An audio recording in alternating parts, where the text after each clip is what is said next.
back to the Games Done Quick Hotfix. Today we are going to be showcasing some Skyward Sword before we get into our first run of the evening.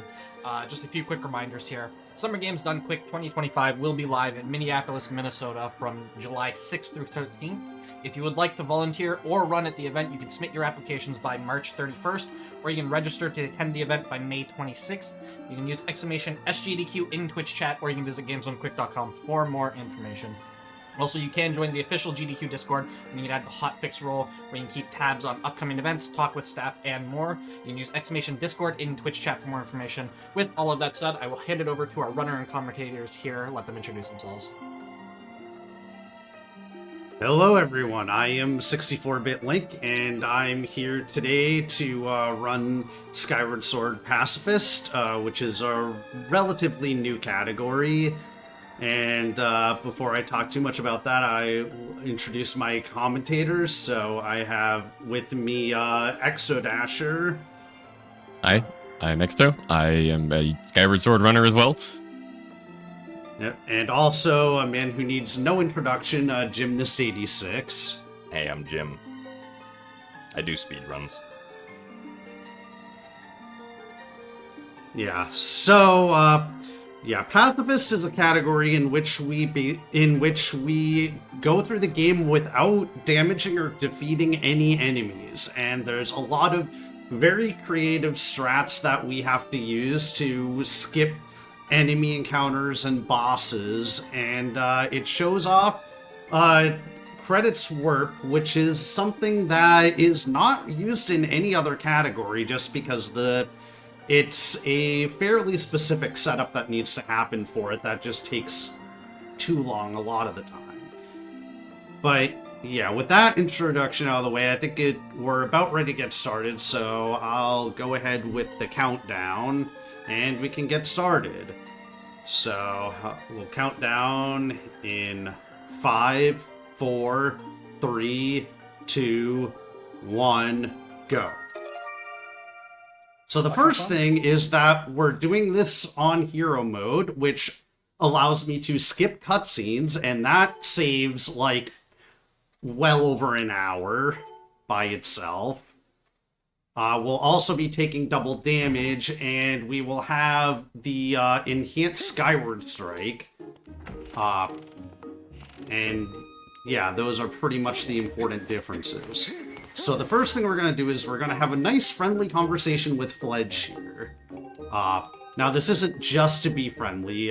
Fledge allows us to set a memory value that's going to be useful later in the run.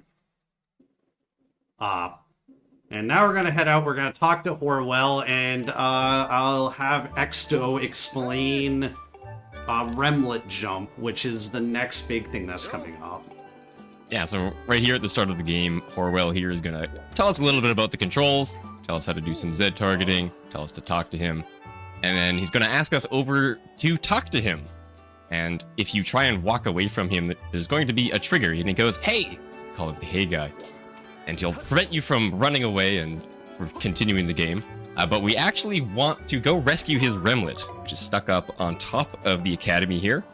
And you can just make it so that if you roll off the ledge at a somewhat precise angle, you can grab the ledge without getting hayed. So sometimes if you're a little bit too far to the left, you fall down. Again, it is fairly precise, but should be able to get it here. This is kind of going to be just like Fledge. It's a very recurring theme in Skyward Sword. We're going to go fairly far out of our way to do pretty arbitrary tasks just to get flags set that we're going to use it back in time later. Another little thing that 64 is doing here is pressing C before going into this cutscene. That's going to prevent a small camera panning cutscene from playing after those text boxes. It only saves about half a second, but there's a good number of them throughout the run, so they do add up to some decent time save. Yep, so now we're going to carry this Remlet over, and by going over to the right there, it's a slightly more direct path, but it is a somewhat precise movement.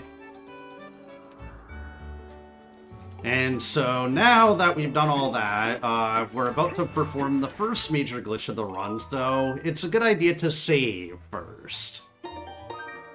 So we're going to save our game. And I'm gonna run up to this post over here. And oh no, we took some damage. That's What's unfortunate. supposed to happen? It's doubly unfortunate that you're taking double damage because of being in hero mode. Yep. Oh no. Okay, surely it will work this time. Yeah, we get one Yeah. more shot here.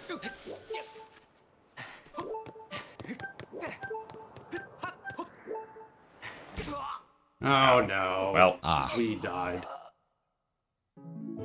Well, 64. Might as well hit the reset button and we can give it another try. Yep.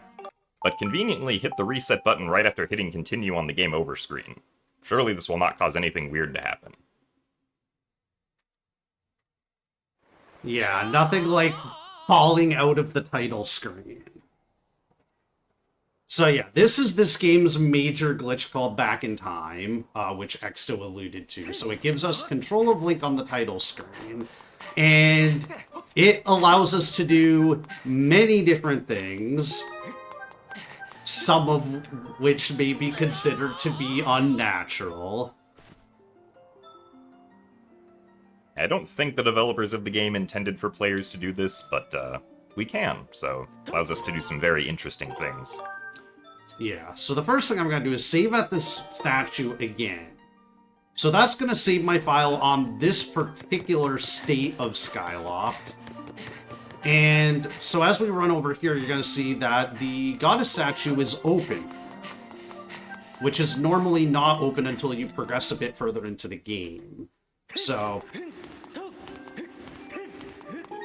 we're going to go ahead and pick up the goddess sword right away.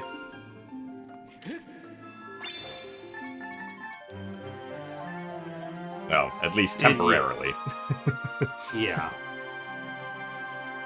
General rule is that most things that happen on the title screen stay on the title screen, but generally, whatever the very last action you do on the title screen before starting a file is kind of the thing that we're hoping to not keep only on the title screen. So in this instance, we are doing what's known as an instance of reverse bit magic, where we are specifically playing on the title screen until we can get to the point where the Farron pillar opens up in the sky, which is going to happen in the next cutscene right here. So during this next cutscene, 64-bit is going to start his second file at a very specific point in time when right before the flag for the Farron pillar being active gets set. So it's just about a second after the next camera change here. And Yep, so that should be good. yep, just like that, the Farron pillar will be on our file. So we're not going to see it for a little bit just because it doesn't happen to be within the view of the camera, but it is there. Thankfully, the frame window that you have for being able to start your file and then set a flag to keep on that file is pretty big. I believe it's 31 frames that you have, so just slightly over a 1 second time window for a lot of these. And now we pick up the actual goddess sword. Because, again, most of what happens on the title screen stays on the title screen. So we did not also keep the goddess sword with us onto our file.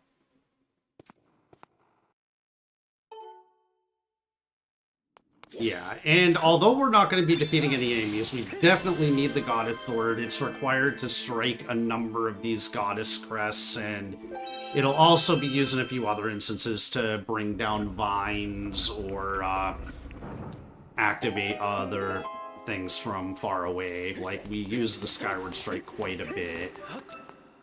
Yeah. This is a pacifist speedrun, but that doesn't mean we might not be killing any plants.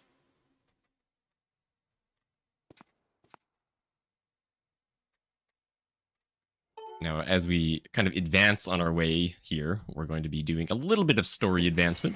We're going to be headed on our way to a Groose. We're cutscene with Groose, and we're going to get a first little taste of what movement in Skyward Sword is like. 64 is going to pick up a fruit here called a stamina fruit, which is going to refill his stamina meter. Stamina is a somewhat controversial thing that they added to Skyward Sword, and regardless of what you think of it, it is something that we have to deal with in the speedrun. Now, the last quarter of the stamina wheel depletes at half the rate of the rest of the stamina wheel, but it regenerates at the same rate. So we're really just going to be using that last quarter of the stamina wheel over and over again.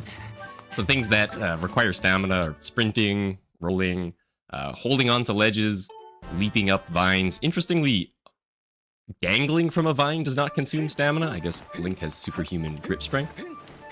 But many of the actions we are going to perform do require stamina. So now we're gonna enter Rinna's house here, and everyone say hi to Rinna. Hello. Hi Rinna, bye Rinna. Bye, Rinna. Thank you for your door. We needed it. Only on the way out, though. So yeah, that wasn't just for the memes. We actually... Exiting that house also sets the flag. So yeah, a bunch of what we're doing on this first segment is just some random things that are going to set memory values that are going to be used later. Actually, I think most of this run is setting flags in memory that are going to be used later. Yeah, true.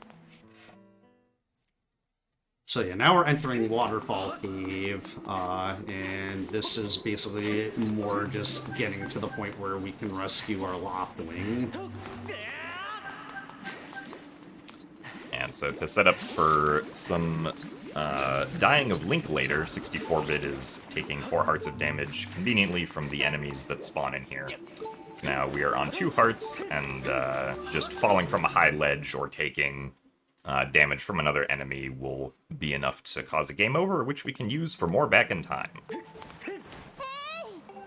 Yeah. So now we're going to have another friendly conversation with Zelda here. So this one is not skippable. Or maybe the task can skip it, but not a human. Because I know the task can skip the other Zelda conversation further up. But yeah, now we're going to do another save, and we're actually going to copy our file here. Yeah, so the file setup at the start of this run, or really at the start of any Skyward Sword speedrun, is pretty complicated. We're basically trying to achieve flying on our Loftwing on a file which has not saved the Loftwing. And more specifically, we want the flag for being able to dive off of our Loftwing in the sky on a file that does not have a Loftwing. So the next sequence that you're about to see here, once we free our bird and go through the training of it with Zelda, is basically setting out to achieve that.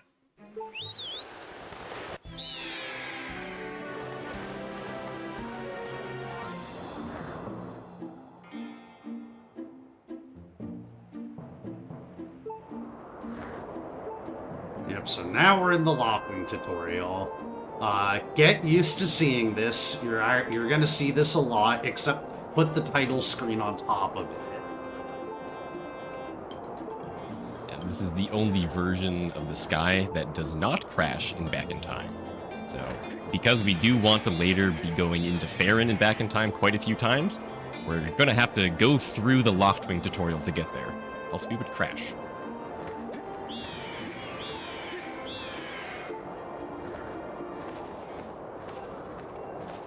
So now coming up, 64-bit is going to be attempting to do a precise trick known as Wing Ceremony Cutscene Skip. So basically, after he saves here, there's going to be a 2-frame window as the scene loads in where he can side hop out of the trigger for this next cutscene. Very nice.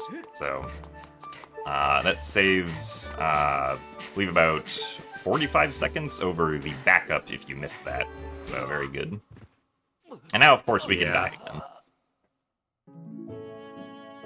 Yeah, the backup is kind of interesting because we can actually cause Link to die by having the barrel roll onto him, but it is significantly slower.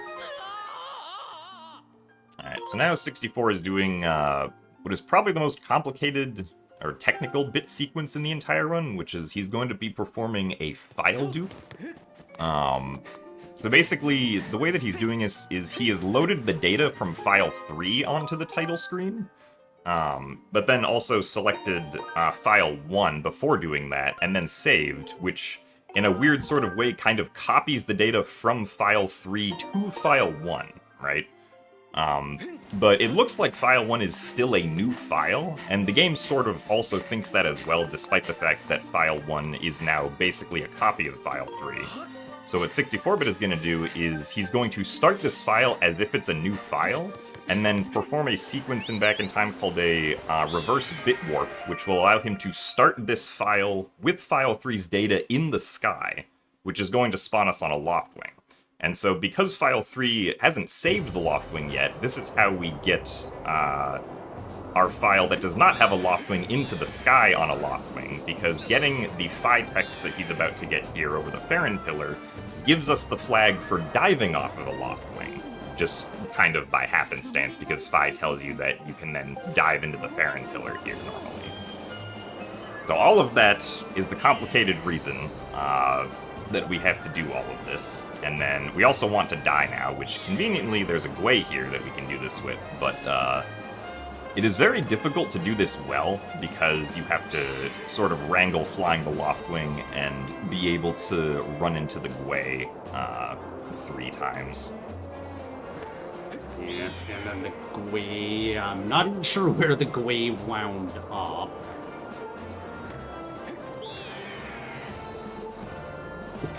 Oh, okay, it's over. Found it. Yeah, if for some reason, like, you accidentally lose the Gwei, or, like, you accidentally, well, I guess it would be run over, actually, if you accidentally killed the Gwei. Oh, there's the Octoroks. Yeah, there's the Octoroks. It's just like, and I might just fly over there, because, the Gwei is, apparently, just not having it today, so we'll just take the last hit from this Octorok over here, which is slower, but well, I don't think I've seen it shoot two. It shot like 2 rocks at once. That was kind of interesting. Well, I was notably thinking... here. Oh yeah, you can go ahead. Notably here, we're actually not going to do Back in Time, which sounds kind of silly, but the overwhelming majority of the time that we die, we do want to activate Back in Time. But there will be... Is that the only death warp? I can't think of another one off the top of my head. There's a few death warps. Okay, well, doing Back in Time when you're supposed to do a death warp is very, very slow, because you delete all of your progress since the last time you did Back in Time. That's very important to not make that silly, easy error. Yeah. That would be a very unfortunate mistake, especially back there, because that whole file dupe thing is kind of a one-time thing.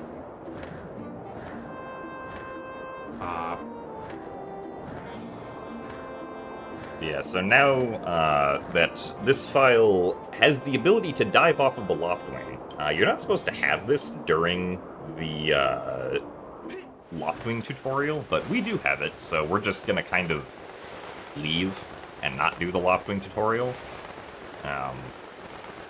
So we can use our diving ability to dive into the Farron pillar here. And on the way over, take 4 hearts of damage. Because, wouldn't you know, we're gonna need the game over for some more Back in Time there. Yeah, that's gonna be a constant theme throughout this. One consequence of needing so much Back in Time is that we're basically always going to be running around 1 hit away from death. And that can cause a couple of close calls, especially one point later on in the run. We might have, or it's going to be a little bit difficult to not get hit. But 64 is very experienced, so I'm sure he'll be able to do it. Yeah. Speaking of Back in Time, we are immediately going to do Back in Time once we've landed in Farron. This Back in Time is actually going to take us all the way from the start of Farron into the first dungeon, Skyview, which is all the way at the end of Farron. And Yeah, but we do have to do one thing on the title screen first. Because we will be going to Skyview, but we have to take a little bit of a detour first for something that we're going to need to do in Skyview. Because one of the things that we're going to need to do is we're going to need to be able to skip the boss, because we need to skip all the combat.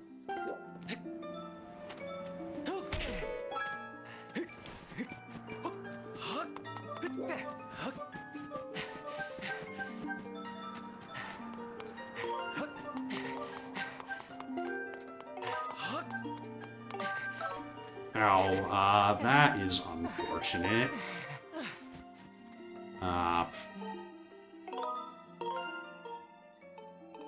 I think this will still work. Yeah, this should create a Yeah. a bit save file. Yeah. Never run out of stamina there before. so what 64 Sorry. did there was he deleted file 3, and then shortly after deleting file 3 did a save, or what we would call a bit save, a save in back in time with file 3 selected. And this is one thing the developers never expected you to be able to do, is save immediately after deleting a file. So it created a special type of file that has all of its values set to 0. And that's going to be particularly useful for making sure that flags are not loaded in back in time. What 64 did immediately after was RBM the practice sword onto this file. We're going to need that once again in back in time later. We have set a special flag such that later on we can RBM a different flag in order to skip the Skyview boss.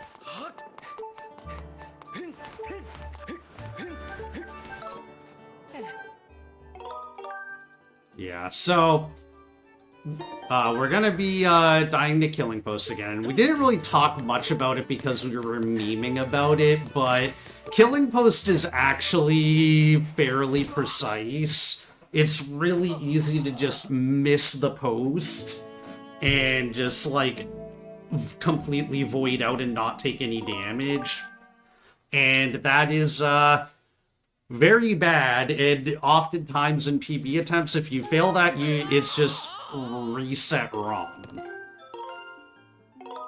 I think it's about 20 seconds if you fall over the edge and have to get picked up by the knights.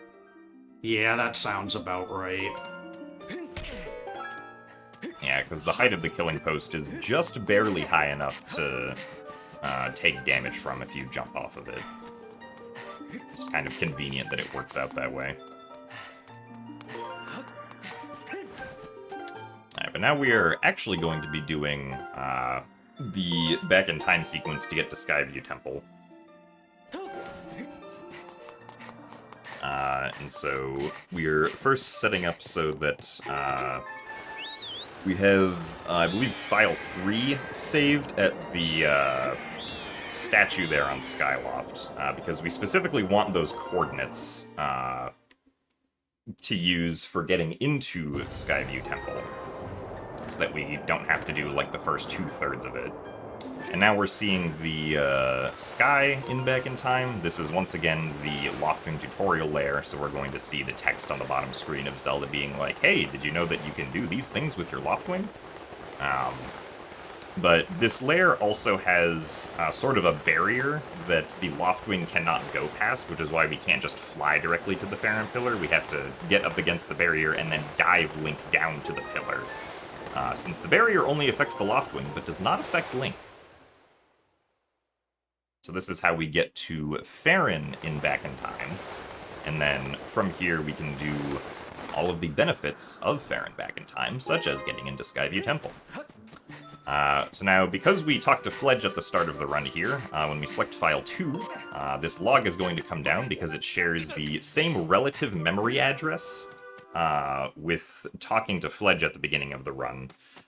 There are some specific kind of flags that, depending on the scene you're in, will get loaded into the same place in memory. We call these scene flags or temporary flags because there are 2 different kinds of them.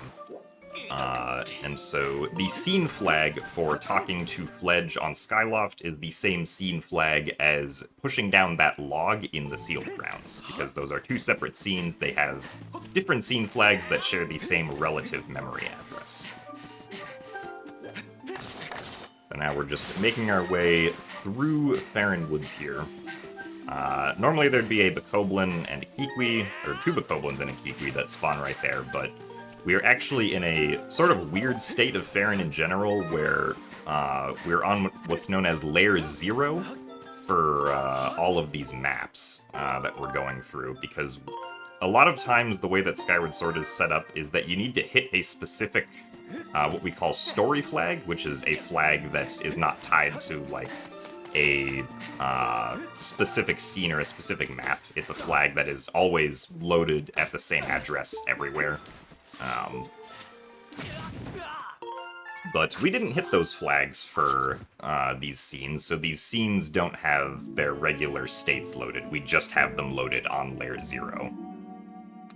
Now, 64-bit is dying back in time because we wanted to use one of the scene flags that we had, specifically opening up the door to Rhina's house and saying hi to Rhina and then leaving.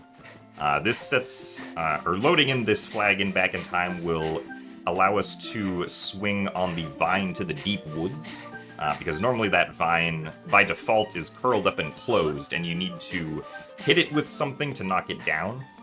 Technically, we could do that back in time with a Skyward Strike, but it is very stupid to do that and not recommended, so instead we just go the route of dying and reloading with the flag active to get the vine down.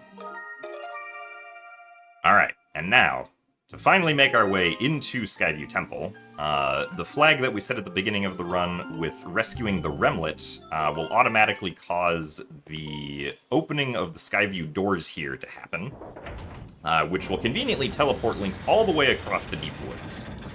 And now 64-bit can start his file and then skip the cutscene for entering Skyview Temple, which will reverse bit warp us into Skyview Temple with the coordinates of the Upper Academy statue that we saved file 3 at earlier. And that is the giant spiel about the Skyview entrance reverse bit warp. Yeah. So now, if you're familiar with any other Skyward Sword speedrun, like, you'll be a bit confused as to what I'm doing right there, because what every other category does is reloads the dungeon via the Nostalgia Room because currently, like, Skyview, when I loaded into there, was in a partially loaded state where there was basically no actors. But for Pacifist, we can't do that because going into the Nostalgia Room would mean having to defeat the Staldra. So instead, we are going to have to RBM the gate open because the next time I load, that gate is going to be present. And I screwed up. So I need to enter the Academy without opening the splash screen, and I barely, closed that Wii Motion Plus tutorial menu a little too early, so it wasn't, done with the lag of closing it when I repressed A to side hop off the ledge. So we're gonna do that again. Yeah, so the reason we can't go off of the splash screen is because exiting the splash screen will load the data from file 3, and we need to get into the Knight Academy essentially having no flags set, and the only way to do that is to simply not get off of the splash screen. Or if we had a corrupt file, we could use that, because a corrupt file has all of its values set as if you are at the beginning of the game.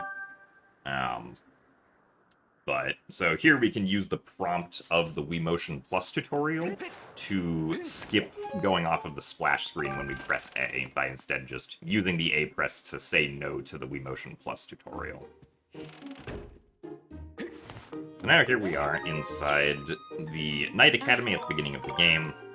Specifically, the flag that we want here is we want to deliver this barrel to Henya, and then come back to Fledge and get a rupee as a small reward. And the scene flag for that is going to correspond to the bars to the last part of the Skyview dungeon opening. so that we can get to that part of the dungeon without having to defeat any enemies. So 64-bits just walking over here is going to place down the barrel. Importantly, has to stay on file 1 if he were to like place down the barrel and then switch files at all. The temporary flag that gets set here, which then allows Fledge to give us the text that we want, would get unset, and so then it wouldn't work at all. So just need to cancel the text and then start our file at the same time. That conveniently lines up with the window for performing reverse bit magic that we want. And there we just saw the cutscene of the crystals getting hit for opening up the door, or for opening up the bar door there. Yeah. So now you're gonna notice too, like, this door over there is missing. And that's because I loaded into the Skyview 0 state, which is missing a lot of enemies, because Skyview has like a Skyview 1 state and a Skyview 2 state that have different enemy sets. And also different doors, apparently. And so, by going into the Skyview 0 state, we're going to skip a Bokoblin that's normally at the end of the rope leading to the boss door.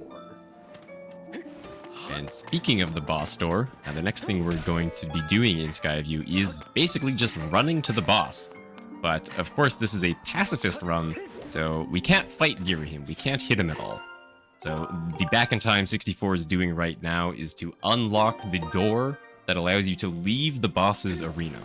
This is also why we got the practice sword in Back in Time earlier. We RBM'd it because having the practice sword allows you to spawn the Sheikah stone outside of the sparring hall, and the flag, the scene flag, happens to correspond, or I think Jim's been using has the same relative address as the flag that unlocks the door behind Girahim.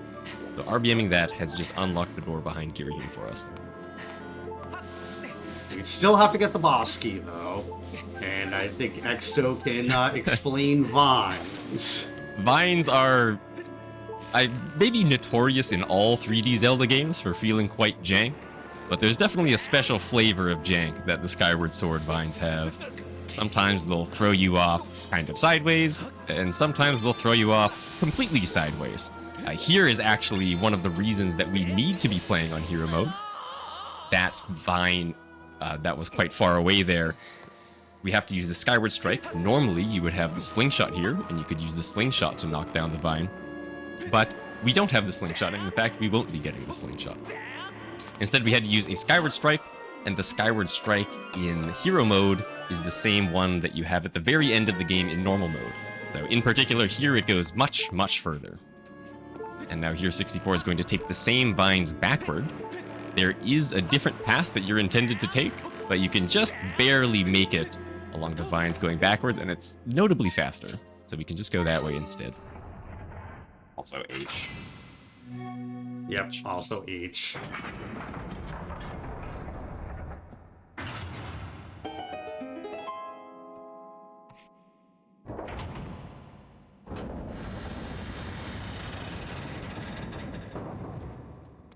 Yeah, so Girahim is still going to be here, but we don't care.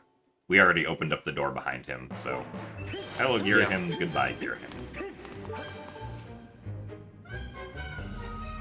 You saw him for a split second there, but yep. He forgot to lock the door, so we're going to take full advantage of that.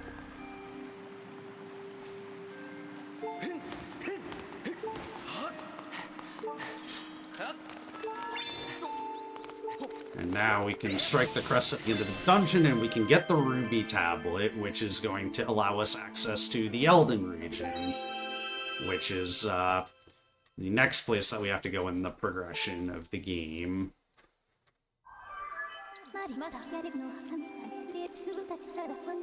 And there's going to be a lot of interesting things that are going to happen in Elden.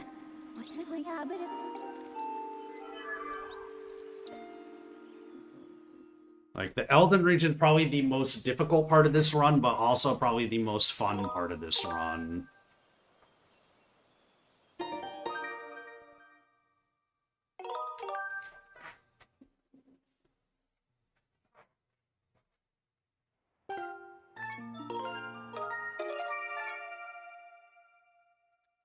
But before we get into Elden, we have to solve our problem of not having opened Elden yet. And so we're going to do what we do every time we have a problem in Skyward Sword and activate back in time. We need to go to the goddess statue to place the tablet that we just got at the end of Skyview. And conveniently, back in time puts us on Skyloft. So it's very useful for the end of dungeons to be able to run back into the goddess statue and place the tablet. Yeah, so, we're gonna kind of do this in a kind of unique way. So we're gonna save file 1 here. And then we're going to go and pick up this heart flower over here, which is gonna load file 1's inventory. Because kind of like everything else in this game, like if you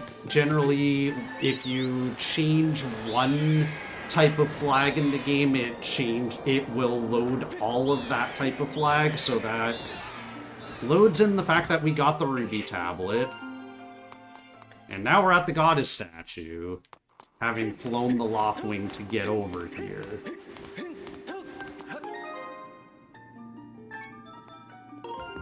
And then, like at the very beginning of the run, we're going to RBM this pillar. It's basically the same thing, just a different color pillar. It's always fun being able to see flying around actual Skyloft with the Loftwing. Normally you can't do that because there are loading zones everywhere that will load you into the sky. But if you try to fly off your Loftwing early enough, like before you hit a bunch of story triggers, then there's only actually one loading zone that exists for the Loftwing, and it's the one to the Loftwing tutorial. So if you do the glitches that we do here to fly on our Loftwing, the only way we can get to the sky, as 64-bit just did, is by activating that one loading zone. But that also means that you can fly around regular Skyloft with the Loftwing as long as you don't hit that loading zone. Yeah, it's used in a few situations, and there's some categories that can do a technique called fast fairing bit, where you can activate fairing bit without having to save a file first, and then they get to kind of take a little bit more advantage of this. Also, I flew into that out-of-bounds zipper by diving into it and then calling the Loftwing inside of it. And because it was out of bounds, the game's constantly trying to shove me back in bounds, and as a result, it does not dissipate the speed from that zipper. Yeah, so that saves, like, I think, about 10 or so seconds on the way to the Elden Pillar. Yeah. It's unfortunate that we can't do that in the normal sky. Yeah, so this category pretty uniquely goes through the first part of Elden kind of normally, because it happens to have a bunch of flags that we want for this category. Normally there are either like bit warps or some RBMs that you can do to skip having to go through this part of Elden. Most notably, like the bit warp at the Bazaar statue on Skyloft, which will send you immediately into the magma turf. But we need to blow up this boulder here because we want the flag that it has. The only thing that's behind that boulder is a rupee, which we also want the flag for. Also, because this is not rando, I forgot there was a cutscene there with blowing up that boulder. Okay, and I managed to skip the rupee text, which is always nice. And then we're going to actually need to heal up because the next back in time sequence we're going to do is going to involve taking some mandatory damage. theoretically, I would only need to heal up to 5 hearts, but there are these fire keys here that really like to damage me, so... yeah. Healing that extra heart is kind of important to make sure that they don't ruin everything. So I wanted to... There's a rock in that crawl space that I want to blow up, because that is another flag that we need. And now we have all the early Elden setup that we need. So... I'm gonna carry this bomb over to here, and then use it to knock Link into the lava. And now we can activate Back in Time again. Yeah, and now we're going to do one of the skips that Jim was talking about that allows you to skip basically the entirety of Elden. This one is going to put us fairly far out of bounds at a place where we can run up the side of the volcano and end up right in front of the Earth Temple door. Very similar to other Farron Back in Times, we're going to need to bit save a file to allow us to load into the sky on the Loftwing. And then we're going to load into the Loftwing tutorial layer. The reason we need to go to Farron for this Back in Time is because we need the coordinates of a specific statue. In particular, we need the coordinates of the statue that is in the behind the temple area. That is the area that's behind the temple. Normally Gorko is there. And so that means another Farron dive, another trip to the sky on the title screen in the Loftwing tutorial layer, and another blind dive into Farron. Yeah, these dives can be fairly difficult, because, yeah, it's hard to tell exactly where you're going, and then, like, I could barely see the pillar in the corner of the screen, and so I knew I kind of need to adjust to the right.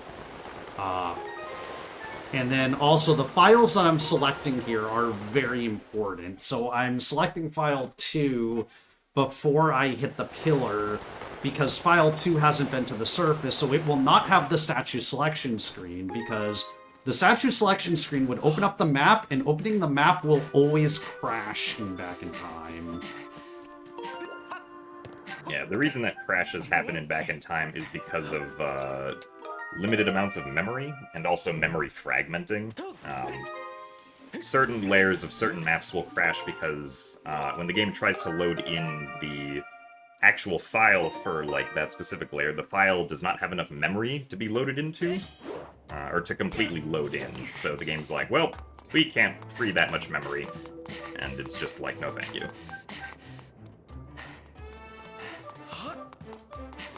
So here, 64 did a regular bit warp.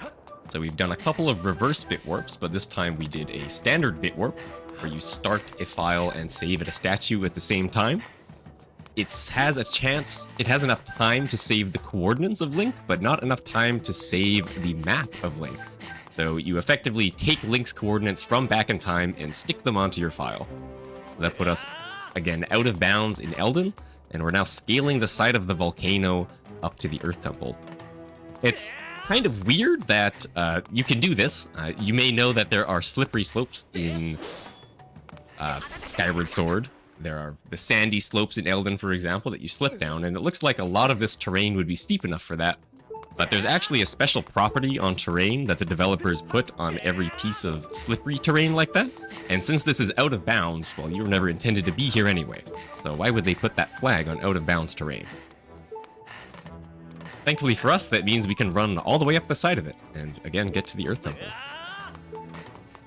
Yeah, so 64-bit does have to be careful here because he only has one heart. He does have to fall quite a bit of ways down, and also does not want to accidentally jump down to where that goddess cube is. Because then he will be trapped there. He would have to reset, but thankfully he did not fall down there. We're also going to knock down that tower for another flag that we so happen to want for the run. Yeah, so that is the last of the Elden flags that we want. And now it's time for what is probably going to be the scariest RBM of this run. Just because there's going to be a certain point where I am going to have to stay on file 1 and not move off of it for like 2 or 3 minutes. Yeah, so the back in time sequence that 64 is going to do here is going to be the item wheel RBM. So normally in Skyward Sword, the first item that you're supposed to get that is on the item wheel is the slingshot. And Skyward Sword is specially programmed so that you get both the ability to use the item wheel and the slingshot at roughly the same time, because those are 2 different flags in the game. What this does mean for normal play is that you actually you can't get any other items before you get the slingshot on the item wheel, because if you try to get an item that is on the item wheel without the item wheel actually existing, the game is just not programmed for that case, and you will soft lock whenever you get an item that's on the item wheel without having the item wheel. Again, with the exception of the slingshot, because that's supposed to be the first item wheel item that you get. So, because we want to get bombs in this run, we have to do an RBM that will give us the item wheel. Or I guess, if it was possible to get the slingshot without killing any enemies normally, we could do that. But I believe trying to do that would take significantly longer than just doing the item wheel RBM itself, which is why, in this category, we elect to do the item wheel RBM instead. Yeah. And it's a cool demonstration of, like, bit magic and reverse bit magic, because there's a lot of things that we're going to be loading in from the various things I did on Elden that are going to make getting the, or rescuing the Kikuis very fast. And here I need to actually, like, select file 1 here, so this is going to commit my file 1 flags and also steal the flag of that log. And so we're going to load into Farron with file 3, and file 3 is a file that has been to the surface but has not been in Skyview. And then, so a lot of the flags that we're going to need are flags that are that kind of like the Deepwoods Vine, are only checked on the first load, so we're going to need to do this death reload with file 1. And that's going to force it to reload all the scene flags from file 1 on the initial area load. Yeah, importantly, just loading it on file 1 would not work because file 1 is not saved in Farron Woods. Basically, the game is going to try to load flags from Farron Woods on the first load-in. But because file 1 is not saved there, the only way to load, or to have file 1's flags loaded in on scene load is to die and then reload the area, which I guess the game assumes that if you have died and reloaded the area, you must have not have gone to a different scene, so it does not attempt to forcibly switch back to Farron Woods flags, because right now we have technically loaded in Elden flags as if they are Farron Woods flags, which is why, for instance, that log there that 64-bit just ran up was down. And is also why the Bokoblins here, that you normally have to fight to free Lopsa, do not exist.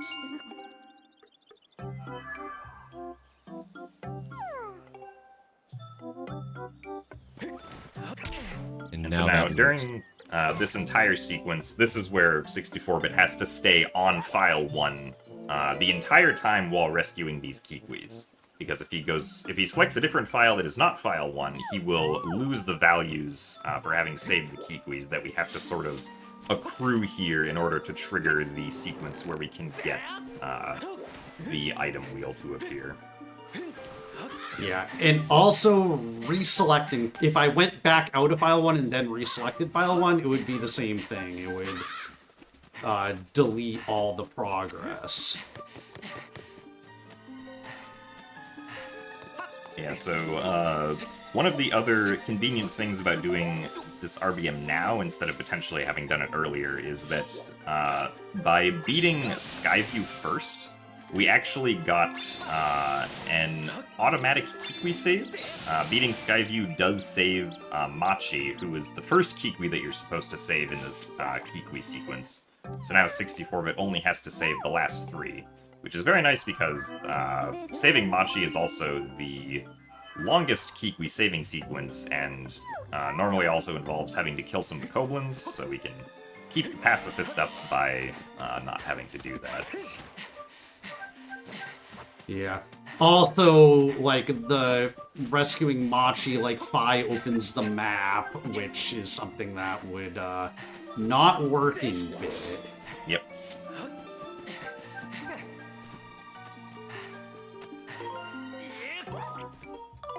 This is going to be the last Kikwi here.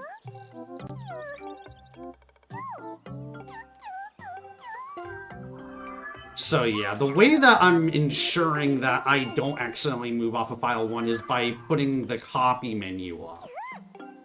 And so, because I have the copy menu up, it kind of gives me like 1 or 2 extra points of leeway for avoiding accidentally moving off the file.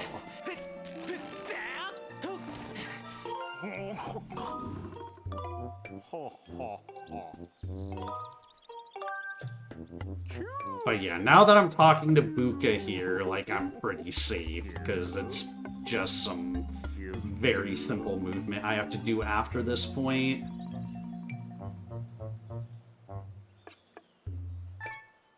Yeah, so like all of the previous RBMs, 64-bit is going to be climbing on Tabuka's back to get the slingshot, but he's not going to actually get the slingshot, he wants the item wheel, so he's going to look for a specific cue in the UI animation that happens to then press start on the on file 1 here to give us the item wheel.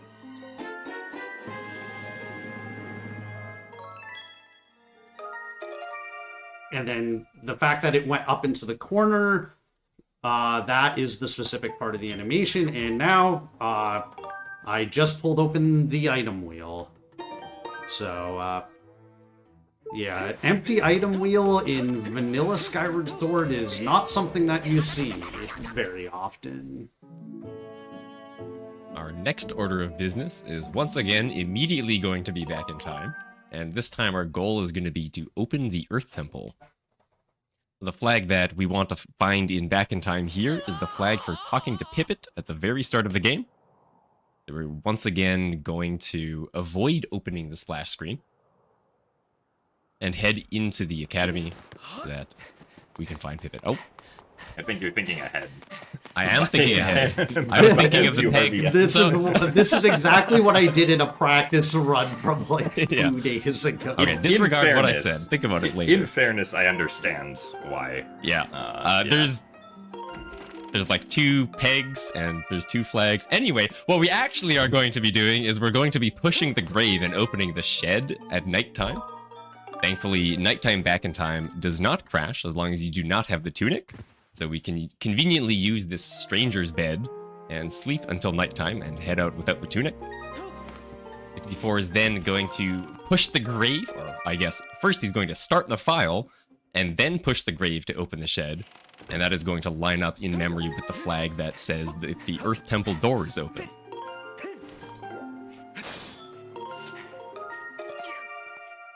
And conveniently, this flag is going to immediately commit and send us into the Earth Temple without us having to activate another flag to get it all set up. So, in we go.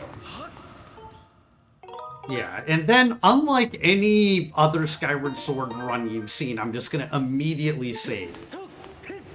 And then we're going to do what Exto was describing before. Now we're going to head into the academy and talk to Pippet. So for some explanation of why I made this mistake, there are 2 flags that you can use to do this trick. So the purpose of this RBM is to push in both pegs to avoid the ball rolling segment in the Earth Temple. And because the developers didn't know which one you were going to push in first, if you were going to push in the right peg and then the left peg, or the left peg and then the right peg, there's actually one flag for each option. And conveniently, we can access both of those in Back in Time. One of them is the Pipit flag we're going to be using here, and the other one is the exact same one that we just did, the grave opening flag. So it's nice that we have an option in Back in Time for once. So being very careful to not open the splash screen again here. 64 is going to go talk to Pipit, and then do an RBM on his very last text box.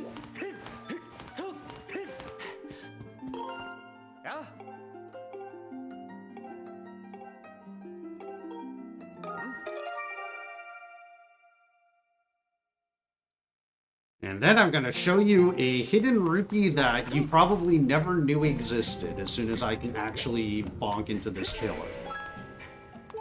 Big shoutouts to TG React. That is not a user, by the way, that's just the internal name of the actor that spawns those hidden rupees. I believe it actually stands for, like, Tag React or something. I guess the A would have just taken up too much space. Yeah.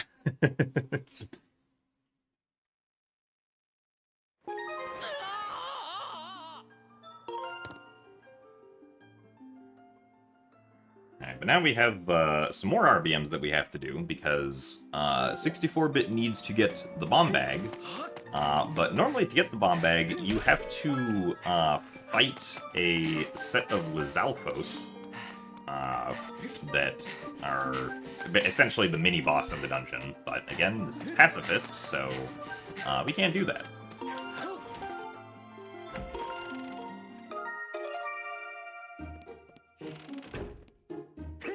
So I believe there are 2 separate RBMs that we have to do here, if I remember correctly.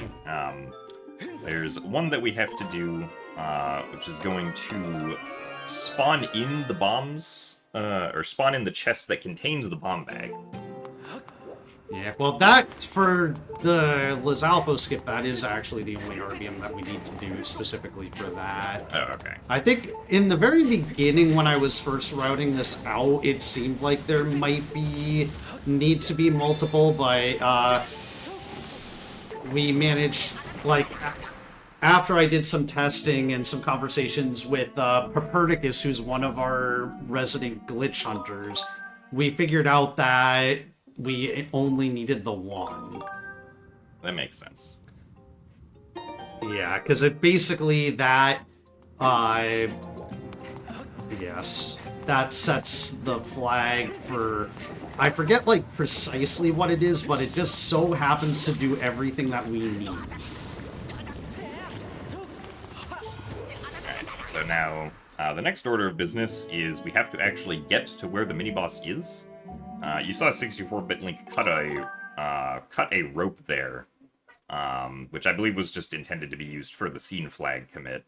But normally the way to progress through the dungeon is you cut that rope, you cut the rope on the opposite side of the floor, and then you cut a rope that is up in the air, next to the drawbridge that cutting all those ropes lowers down. However, the intended way of cutting down that drawbridge is with the beetle, but we never got the beetle. Because we loaded into Skyview 0, and getting the beetle in a pacifist setting would just kind of take forever because we'd need to load into Skyview 2, which is a whole other thing that would need to happen. So normally how you see cutting that rope done in any percent is we do a trick called the Keese Eat, where we use the targeting position of a Keese to aim a Skyward Strike upwards to cut down the rope. And I want to say there's probably, technically, some way that you could do Keese Eat without killing the Keese. But because this is Pacifist, if 64-bit were to kill the Keese, that would not be Pacifist, so... Yeah. So there is a clip of a Skyward Sword runner, CJ, who did manage to accidentally do Keese Eat without killing the Keese.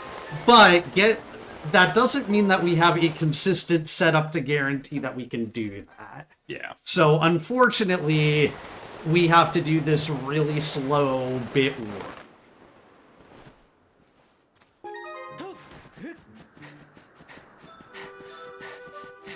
So for this one, 64-bit is going to be heading all the way over to the Deep Woods again.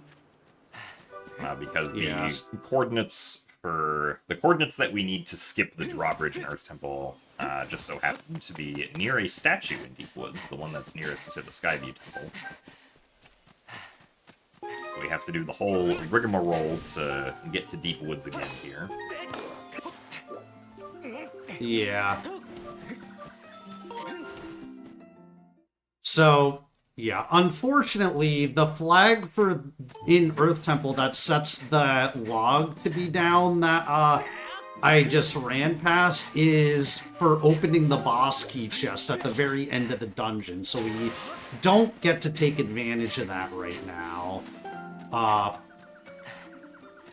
We will be taking advantage of that for the final RBM that we need to do in this dungeon, but unfortunately we can't do it for this, so I hope you liked all the movement I did in for the Skyview RBW, because you're going to see it again.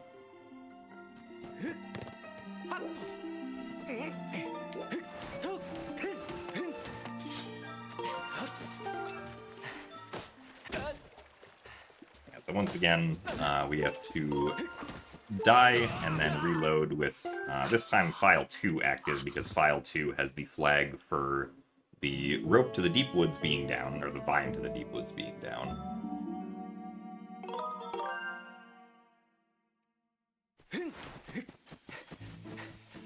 Yeah, and that was another case where, like, I was opening the copy menu as a way to prevent accidentally starting the file.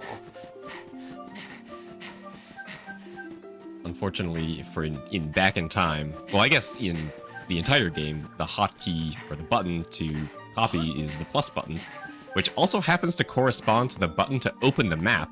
And if you remember from earlier, opening the map in back in time always crashes.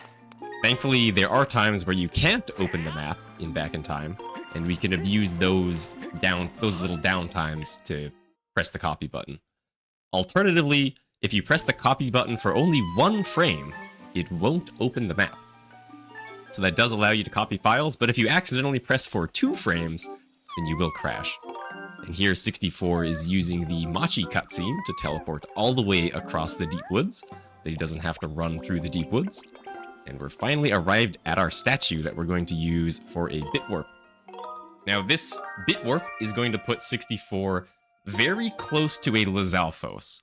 And once again, we cannot fight any enemies, so 64 is going to be very careful here to not damage this Lizalfos, not swing at it, make sure that it is free to be who it wishes to be. And that was very well done. Avoiding the Lizalfos there. Yeah. And now I'm going to do a safety save, because I do not want to die or do anything else that would force me to reload at the very start of the dungeon. So I'm gonna try to manipulate the position of where this ball is so that after I get the bomb bag, it will be kind of like right by the path. Also, that fire piece is scarily close to me, but it should be fine. And I'm gonna try to do a cutscene skip here that I'm not super good at, but it seems to have worked. Very nice. Yeah, so that cutscene So skip now, there saves just a couple seconds of... If you watch the cutscene, it's basically, the game is like, hey, this bomb blew up this rock. Did you know that? It's like, yes, game, we knew that. Thank you. There's also a cutscene before it that's like, hey, this bomb is about to blow up this rock. And we also skipped that. So yeah, the bombs just exists, and so we can ignore these Lizalfos, who were also kind enough to not lock the door behind us. And so now we're just gonna have mini-boss music playing.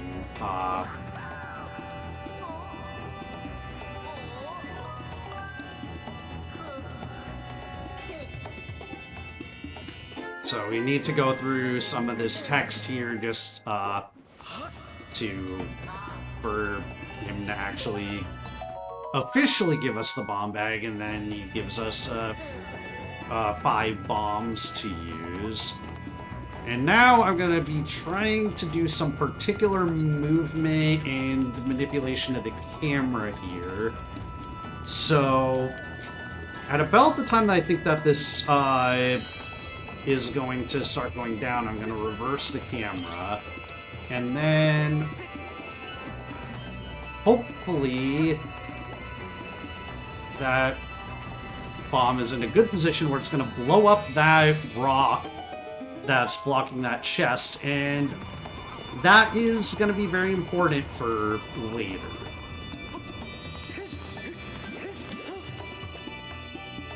Also, here's the bridge that we raised.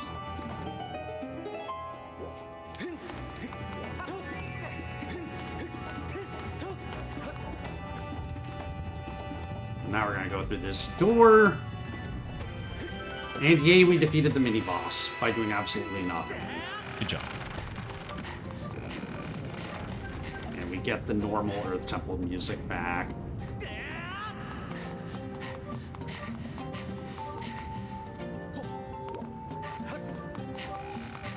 Year 64 is going to do one of the older Skyward Sword tricks that we're going to see in this run. It's called a stutter sprint. This slope is supposed to be too big to run up, but the devs gave you a little bit of leeway after you let go of the sprint button, where you can continue running up the slope, but before the slope slides you down. So we can abuse that small amount of time over and over and over again by repeatedly tapping A, and that extra little bit of distance gives us just enough to get to the top of the slope without going the long way around.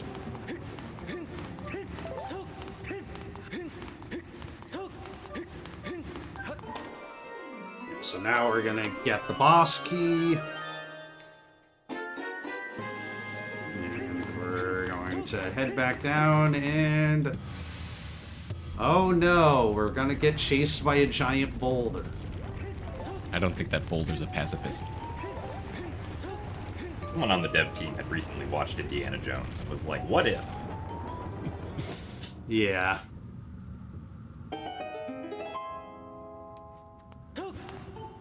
But 64, how are you going to defeat the boss if you can't deal damage to any enemies? Yeah, well, that is going to... we're gonna be doing a back-in-time sequence here. And, yeah, I don't know, so Sarge, like... do we want to take the break here?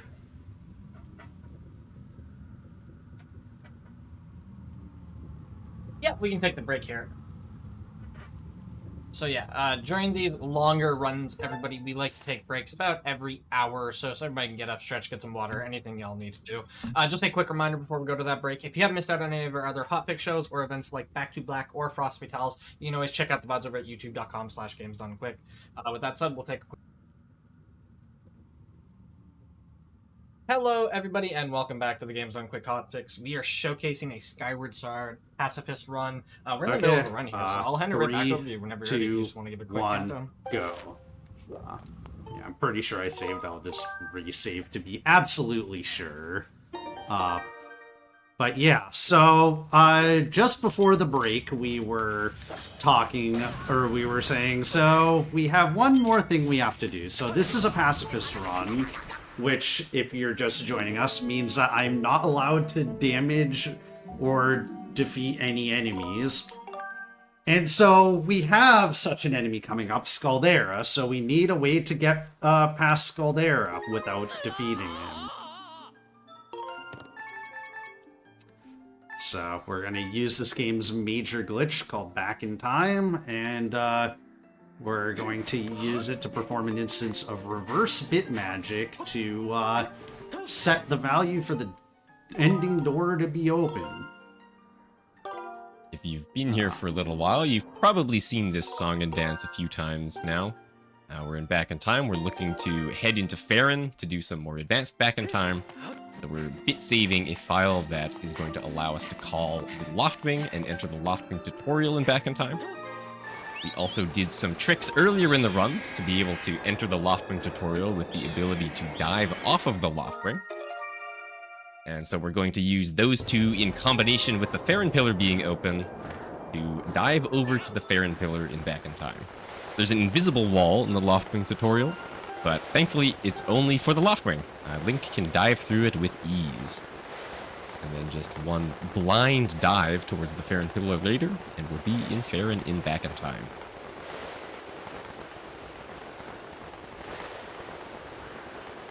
Yeah, these blind dives can be a little tricky. Hopefully I'll still make it. Okay. Unfortunate, but I can just recall my loft wing and lap a couple times and then redo the dive.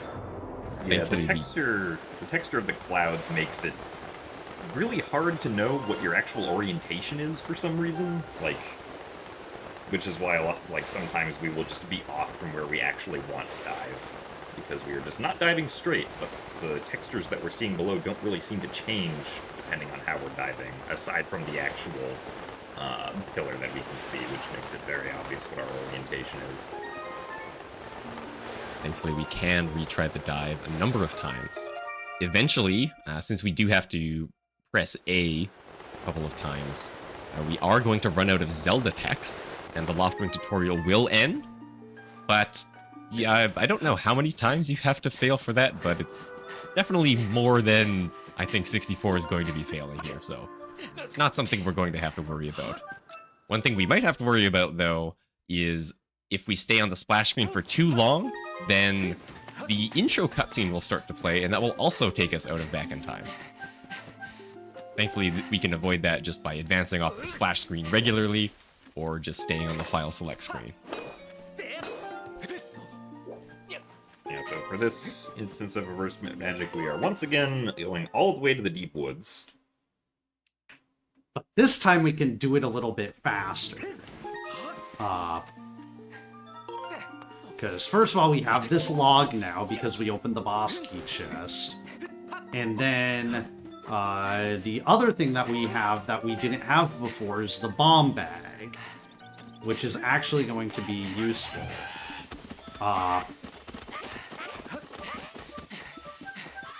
Because I'm going to be doing something that you might have seen if you watched the Skyward Sword randomizer.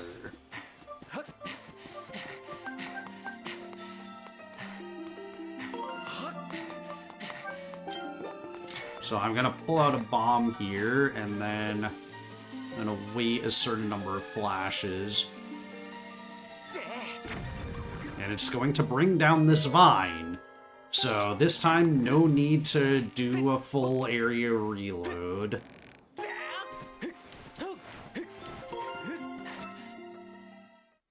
So now we're gonna enter Deep Woods, and I need to select file 2 and then skip.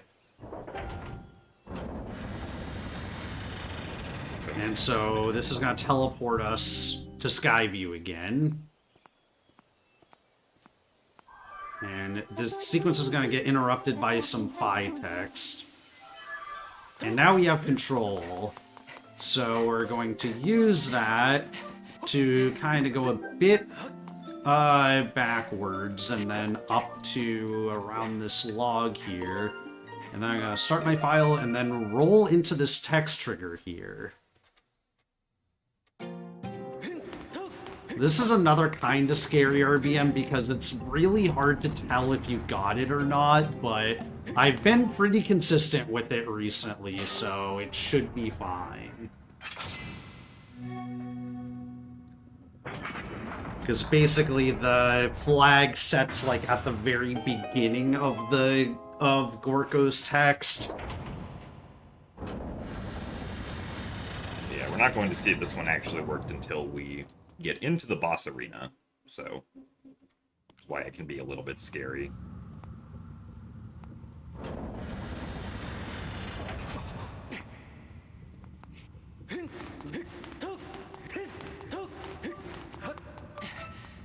This is one notable use of the C-Up tech that we talked about way back at the start of the run.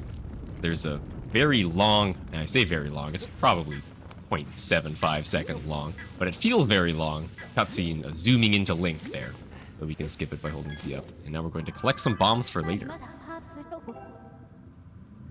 Yeah, I think that's like the most efficient place we can pick up bombs. So even though we are not going to fight Scaldera, we're still going to just refill our bombs because they are very handy.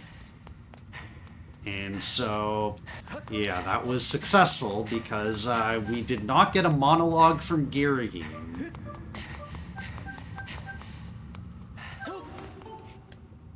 So, yeah, so this one, in this dungeon, yeah, RBMing the ending door just makes Scaldera just not exist anymore.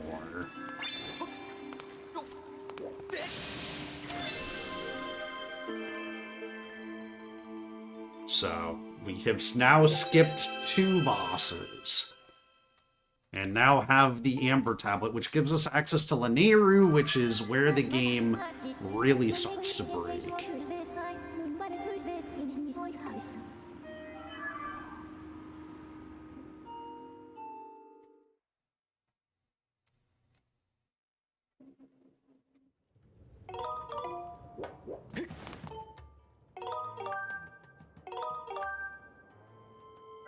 So yeah, before we go and place the Amber Tablet, though, we're going to do a little bit more Elden stuff.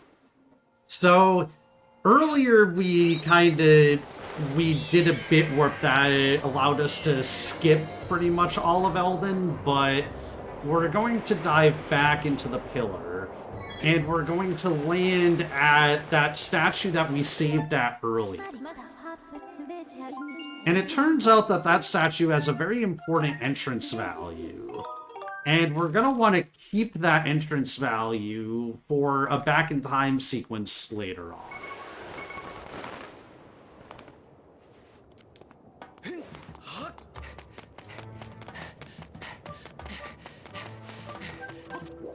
We're also going to go and get another flag on our file that we're going to need for an RBM when we get into Lanayru. So 64-bit here is throwing a bomb in a precise way to blow up those rocks there, to drain the lava right here outside the magma turf. And then... Yeah. Yeah, it's also going to use the bombs to blow up this next rock so that we can skip having to go through the magma turf, but still get to where this cutscene is that we want with this magma.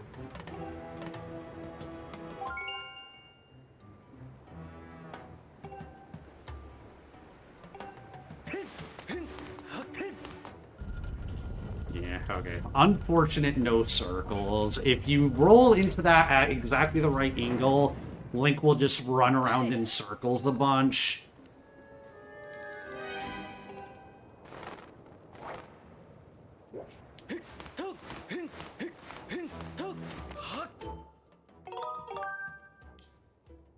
But yeah, we're gonna save at this statue.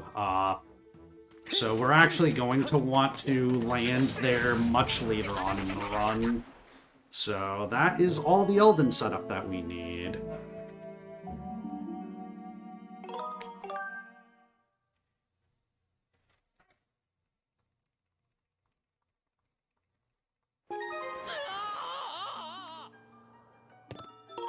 So now we're going to make a copy of our file.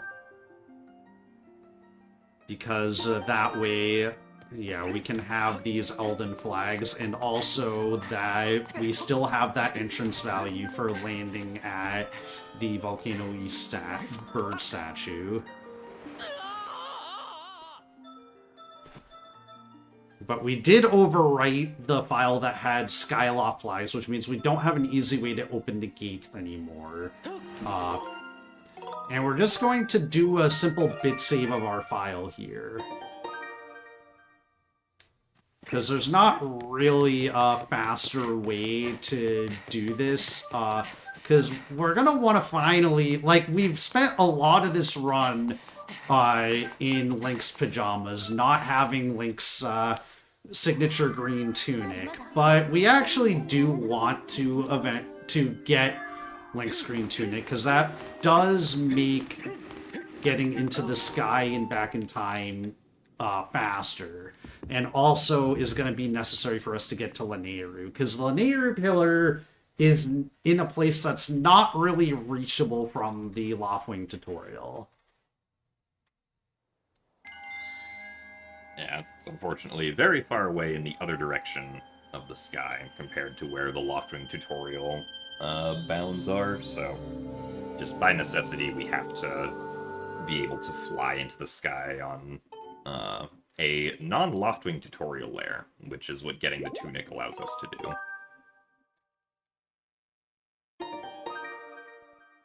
Yeah, so now we have the hero's tunic, and we're going to do another bit sequence because we want to skip a couple of skip the adventure pouch because we're not going to ever get a shield or any bottles. And also there's another like lengthy Phytex sequence that we would like to skip.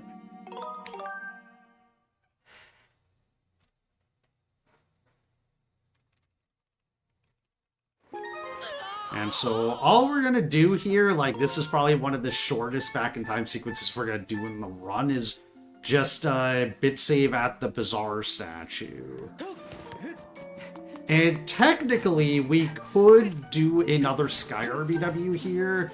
The reason why I don't do that here is actually because we're going to turn around here and climb up here, and we can pick up this stamina fruit on our way back up. Which, if we were to do that movement in back in time, we wouldn't be able to pick up the stamina fruit, because, or, well, we could, but then we would get the stamina fruit text, which we don't want.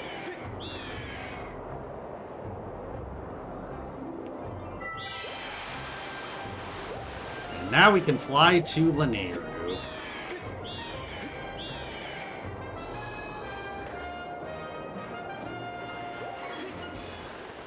In any percent, Lanayru is pretty much the end of the game.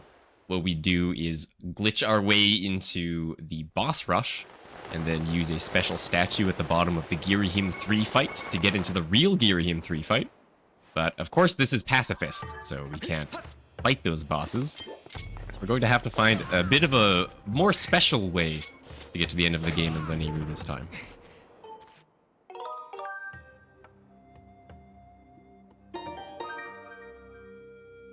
Yeah, so the first thing that we're going to do is something that used to be part of any percent, but is no longer. So we want to get the harp, and normally getting the harp requires entering Lanayru mining facility, which is its own very long process, and then going through all of Lanayru mining facility, defeating Moldarok, and then going out and getting that. But there's a better way that we can get the harp.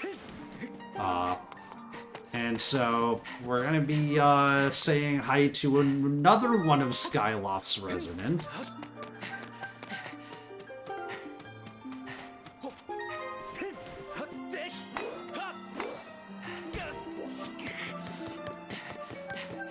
So talking to the Magma back in Eldin is what allows this door to be open in back in time, and allows us to enter our good old friend Betrot's house.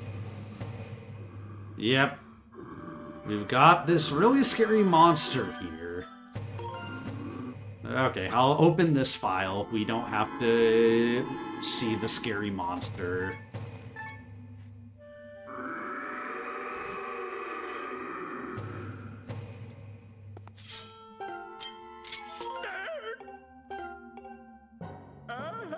And so, yeah, we can just pull out a bomb, and that's sufficient to scare him. There's no rule saying that we can't scare NPCs. Through that.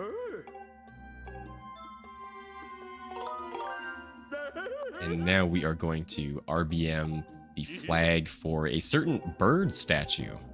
Very unique RBM. Pretty much the only time you'd want to RBM a bird statue is right here.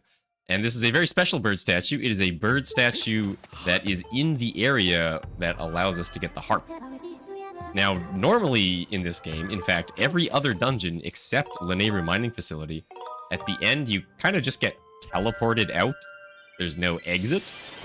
Lanayru Mining Facility is special in the way that there's an exit behind the boss, and you also get the harp when you leave through that exit.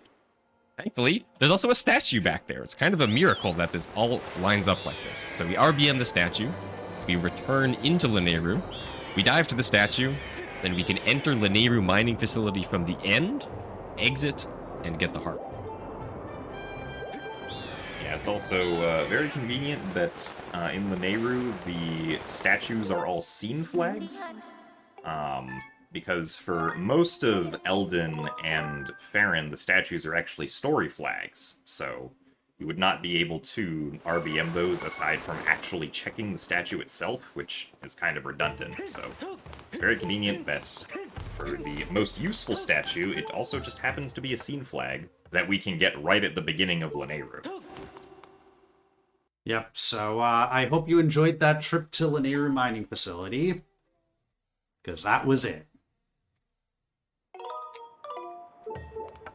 Nice text skip. Nice. Oh. Well, we got the text skip, and that's what matters. Yeah, so that's Yeah. another instance of a two-frame window to side hop or backflip out of a cutscene trigger after a save prompt. It's similar, or it's pretty much the exact same as the one at the start of the run with the wing ceremony cutscene, but if you don't get it in this case, you only waste like 15 seconds because the text isn't that long. Yeah.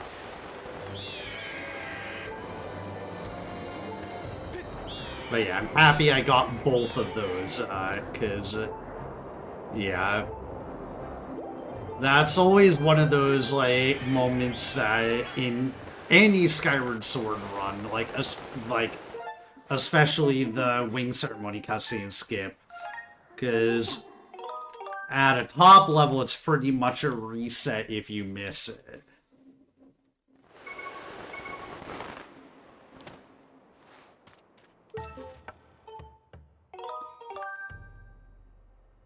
And so now we're going to be doing one of the oldest tricks in Skyward Sword.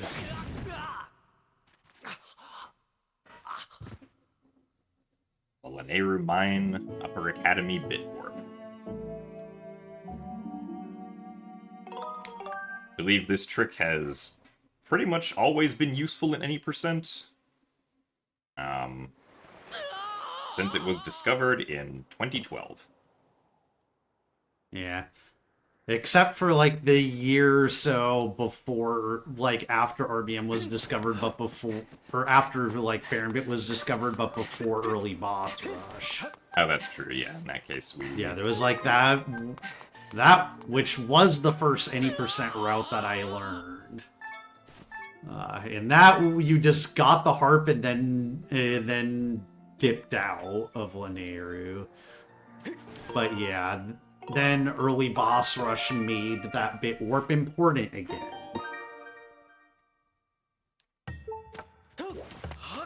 Yeah, So yeah, now we're just gonna be running in a straight line for a minute. Yeah, this bit warp spawns you way out of bounds. It's kind of a miracle that there is just collision all the way out here, so that we don't just void infinitely. But we can use this to run back to where the actual inbounds portion of the Lanayru mine is, and we can enter through the entrance to the Lanayru caves, which is going to give us access then to the Lanayru gorge. Yeah, so fun fact, the part that I was just running over is actually part of the ceiling of the back part of the Lanayru mines area.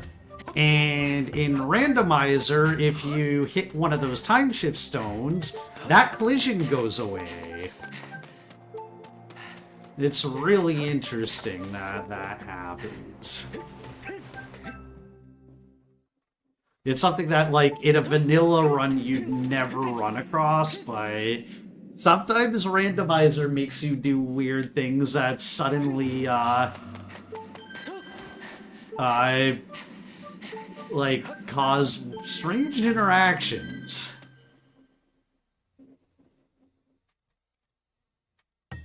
Yeah, so normally there would be a Goron there who blocks you from being able to go to Lanayru Gorge early. But because we loaded in Lanayru Caves on Layer 0, the Goron is not there. So you can just easily pass through the crawl space to get to the gorge. Because normally you're not supposed to be able to get to Lanayru Gorge, because it's supposed to be somewhat of an endgame area. When you're doing the Song of the Hero quest, you go to Lanayru Gorge and heal the Thunder Dragon. So that he then can give you a part of the Song of the Hero, and then gives you the Boss Rush minigame, which is going to be important for us here.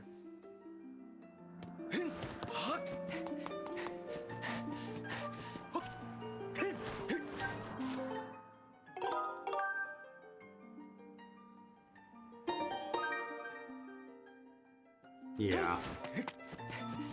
Now, the first thing we're going to do is not going to be quite what you expect if you're familiar with any percent or any other category that does early boss rush.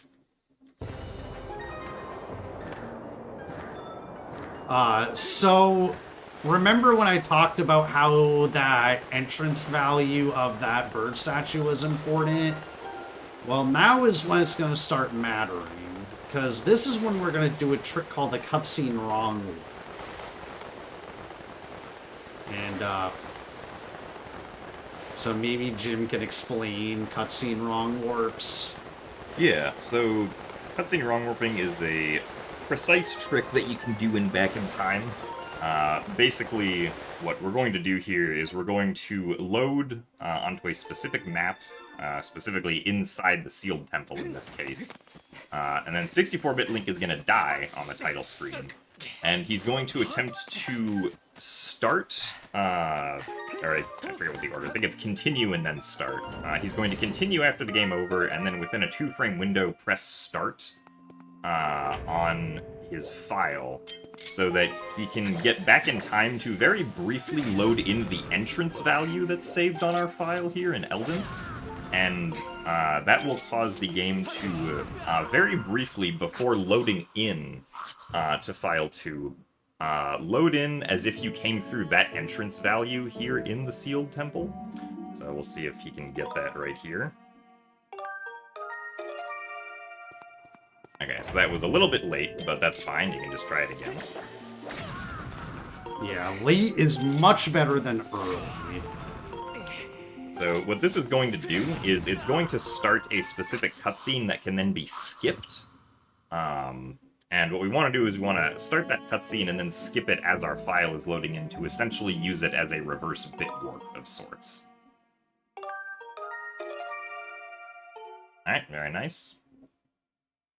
Yeah, so that little funny, like, white screen there was the cutscene, and so yeah, the fact that we have Groose and Ipa there staring at what should be the Gate of Time indicates that that trick worked. So basically, now the game thinks that we have beaten Skykeep on that file. Yeah, and this is important because it's going to set us up, I believe, onto a specific layer of Hylia's temple later on in the game, which is going to be necessary for us to perform the credits warp with. Yeah, it's also going to allow us to have a layer that we can have the open Gate of Time. Because the normal layer of having just open the Gate of Time would crash in Back in Time, but the Skykeep layer will not. Yeah, once again, just sort of by happenstance, due to the way that things are loaded in Back in Time, maps that or files that contain map data which are above a certain size will end up crashing in Back in Time because there is not enough free continuous memory to actually load the data of that file in. So if there's not enough data to load in the file, or excuse me, not enough memory to load in the file, the game's like, well, I'm out of memory, and then crashes.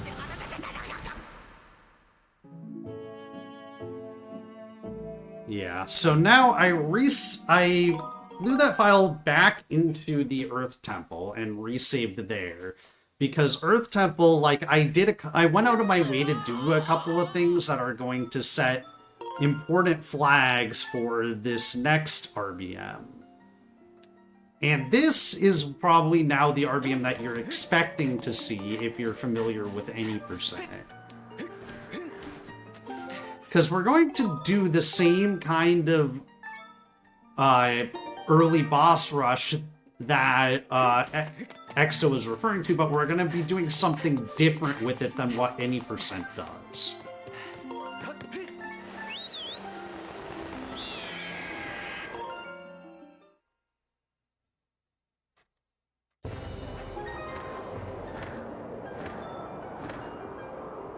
So yeah, we're gonna just do another dive. Heard you like Baron dives. Yeah. So this time, now I'm diving with File 1 because File 1 has the harp, and once you get the harp, the first time you go dive back into Baron with the harp, it plays a cutscene where Groose drags you down to the surface. And importantly, it also does not load in the map. Because you're actually activating, like, a separate loading zone into Farron, where that does not happen. So yeah, I'm actually gonna load... So I need to reload the area because the gate leading to Farron was locked. But I can, while I'm here, that particular layer of the sealed ground has an auto commit property, so I can open File 2 that's saved in Earth Temple there to commit its flags and back in time. And we're going to see that being useful as soon as I select File 2, that log's going to move on its own.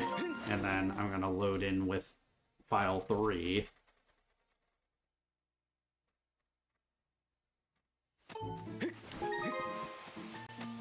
And then likewise this log. Nice. So I am going to need to do another death reload here, and... nice, I got too close to the Octorok. And I'm going to select File 2, because I want the Earth Temple flags.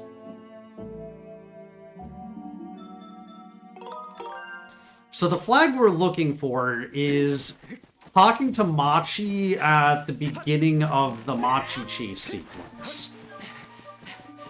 Now, ordinarily, there are a couple of Bokoblins that are harassing Machi that we would need to defeat, but the stuff I did in Earth Temple has made them not appear. They have ceased to exist. And so what that RBM actually did is it set the flag for the minecart temp flag. So we have to do a minecart escort. Normally you would do a minecart escort that's quite grand and slow. And notably, we actually just can't do it right now. So instead we have to RBM the flag that says the minecart moving. So we need to finish the minecart escort though. We can't just start it. So now we're going to do a bit warp into out of bounds in Lanayru, and then we're going to end up voiding out towards the end of the minecart escort, and that's going to bring the minecart all the way to where we voided out, right at the end of it.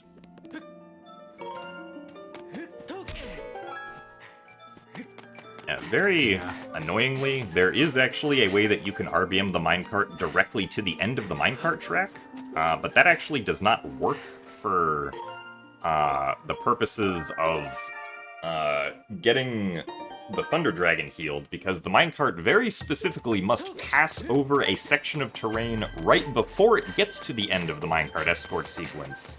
That will set a story flag that then changes the layer of the map on a reload, which is what actually allows the Thunder Dragon to be properly talked to. And if you set the minecart just directly to the end of the track, that does not happen, and you cannot talk to the Thunder Dragon. I was very annoyed when I first tested this idea and it did not work out, and I am still mad about it 5 years later. Part of the getting to the end of the minecart escort is this jump here, which we endearingly call either jank jump or stupid jump, because it is incredibly precise. So we use a very special technique using the map to get a very slight left angle relative to this wall, and then, ooh, nice, first try. And then, sorry, I got distracted. And then we're going to void out, or we're going to fall off the edge of the... We're going to void out very close to the edge of the collision, or the edge of the floor. And that's going to allow us to hold basically straight forward and perform a jump, and we can just barely grab that upper ledge. And that allows us to get over to the end of the minecart escort. I think I've heard some rumor that you can run all the way around in the other direction and also end up there, but I'm not sure if that's true. Yeah, that was the original way of getting around, but that is like a full minute slower than doing the jank jump. Anyway, here's the minecart. Yeah. And now there's this rock in the way of the minecart track, so I ran up that wall to set a specific angle. And now I'm gonna go into a specific position to throw a bomb that is going to land like on basically the small bit of collision that's over there. And that trick was discovered by a runner named Half Jace. And we're all thankful to him for discovering that. Otherwise you would have to do an additional RBM to get rid of the rock.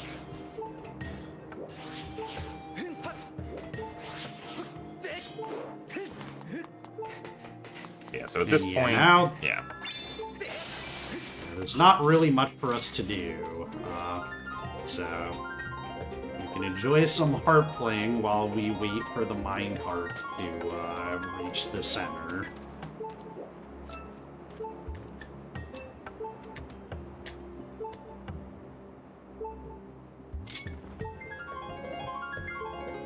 If we've got a little bit of time here, I can just remind everybody that this weekend, like, I guess tomorrow, we're Friday. Oh my god, we're Friday. You can check out GDQ's International Transgender Day of Visibility celebration, which is a weekend highlighting transgender speedrunners. It's going to be this weekend. You can use !trans visibility in Twitch chat for more information on that.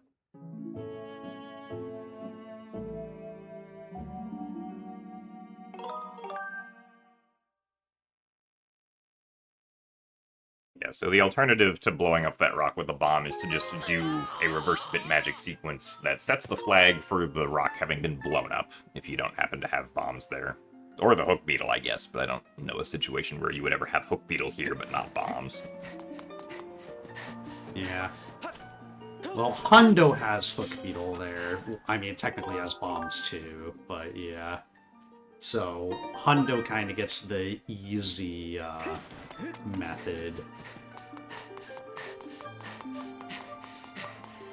So yeah, now that we've gotten the minecart in place, we're going to now need to revive the Thunder Dragon.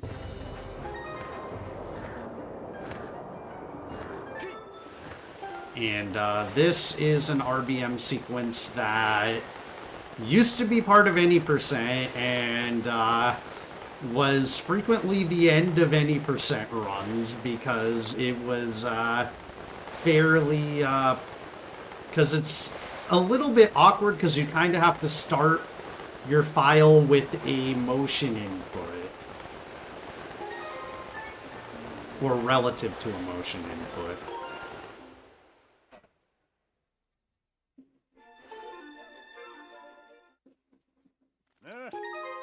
So yeah, now we get to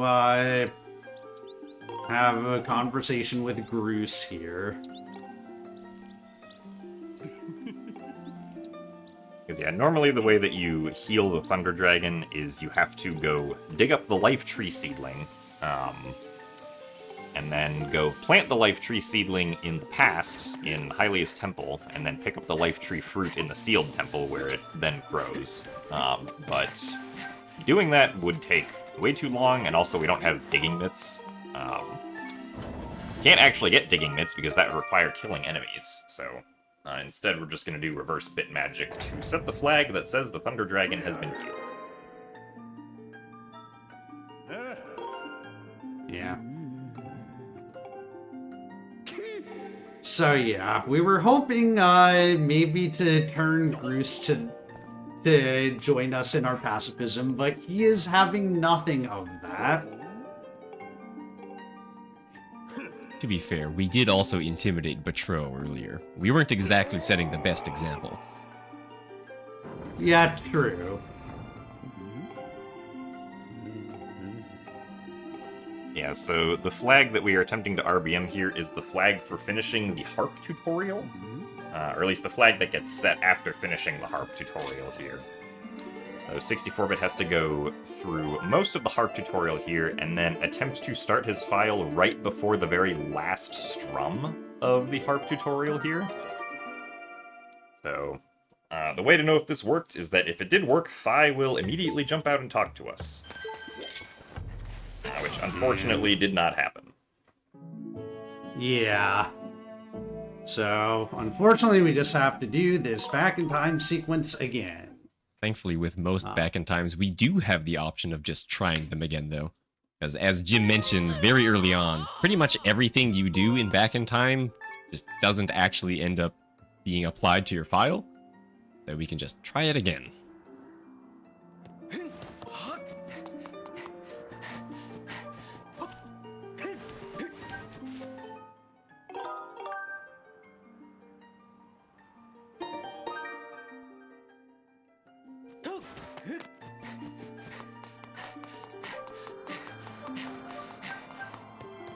Yeah, it is slightly cruel that the flag that we need here is set based off of a motion input, because attempting to do tricks based off of motion inputs, while Skyward Sword speedrunners are very practiced with and proficient at motion inputs, they are still very hard to be, like, as consistent at as just pressing a button. Who knew that moving a thing through 3D space was more complex than pressing a button?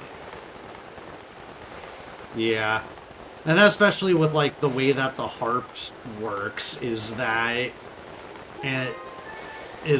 like, basically for that whole thing, it's kind of dependent on strumming at exactly the correct rate throughout it, and if you mess up, then it can wind up affecting it later on, and yeah, it just becomes a mess.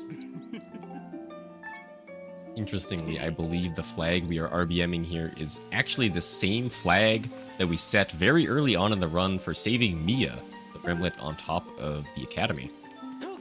So if we could do that in Back in Time, then perhaps we could do that instead. Yeah, but unfortunately the one layer of Skyloft that you can do that on is too big and crashes in Back in Time. It is also the same flag for opening Skyview, which is what we ultimately used that Mia flag for. And actually, in any percent, we go into Deep Woods and use that flag for this RBM instead. Yeah, and that's because any percent doesn't have the harp. So this RBM is theoretically, I think, 30 seconds faster than getting it from Deep Woods. But, of course, that relies on actually getting it first try, which I unfortunately did not. And the Deep Woods variant does not have the same motion input reliance. Actually, if I remember correctly, in Deep Woods, the flag is set every frame for like 5 seconds or something like that. So, very easy there.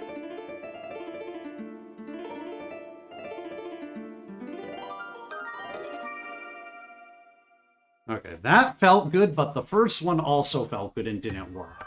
Okay, there we go. Fi popped out and congratulated us on obtaining a piece of the Song of the Hero, so we know we got it.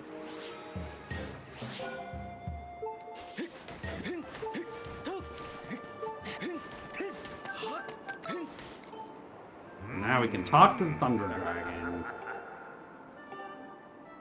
Yeah, so because, once again, this is meant to be a late-game area, you're not supposed to get here until you've already beaten all of the dungeons except for Skykeep, because Skykeep in the regular game progression happens after you complete the Song of the Hero. So, the game makes some assumptions about which bosses we've already been to before, and so, at the very least, even in normal mode, it thinks that we've been to all of the bosses except for the endgame bosses at this point, despite the fact that obviously we haven't. So 64-bit here, I believe, is loading into the Imprisoned 1 fight. Yeah. First. Yeah. And so we don't actually want to beat the Imprisoned. That wouldn't be Pacifist anyway. But we can do Death by Feet. And so because the game has made a lot of assumptions about what it took to get here, it also makes assumptions about how to set up fighting these bosses. So, by dying to Imprisoned 1 right there, to set that boss fight up, the game first is like, oh, well, if you got here, you must have already beaten Fire Sanctuary and Ancient Cistern. So we're going to unset those flags, because those flags being set will affect the sealed grounds in a way that is not conducive for the Imprisoned 1 fight. But because then after you either die or beat the Imprisoned 1 in boss rush, it has to reset those flags. So because it assumes you must have had them going in, it resets them when you come back out.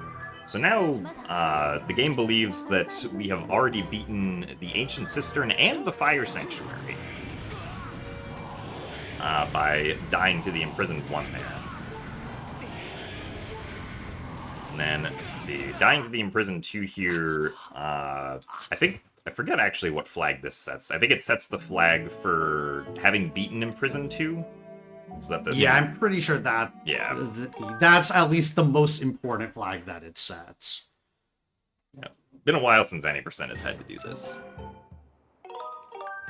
But that will give us a layer inside the sealed temple that we can then open up the Gate of Time with, which is going to be necessary for performing the credits warp at the end.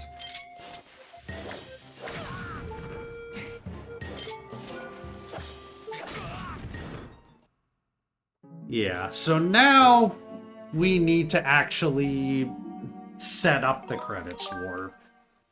And so back during when I did that bit warp in the gorge, I copied my file.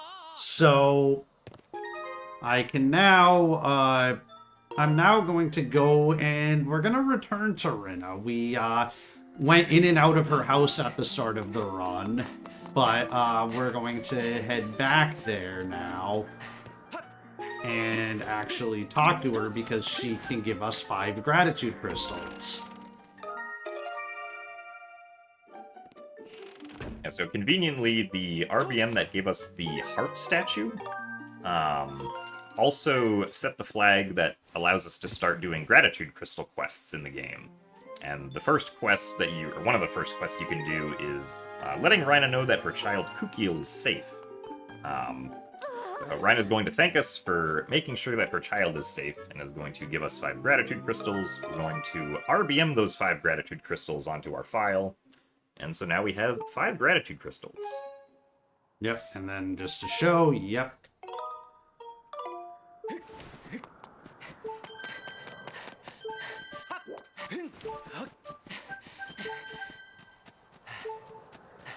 And the 5 gratitude crystals will be important for the next RBM that we're going to do, which is going to be opening up the Elden Silent Realm. Once again, this is all set up for the credits warp, so normally the Elden Silent Realm has the Fire Shield Earrings, but we don't actually need the Fire Shield Earrings. We just want the entrance value that exiting out of the Elden Trial will give us, which I believe, if I remember correctly, is Room 2, Entrance 5. Yeah, that sounds right.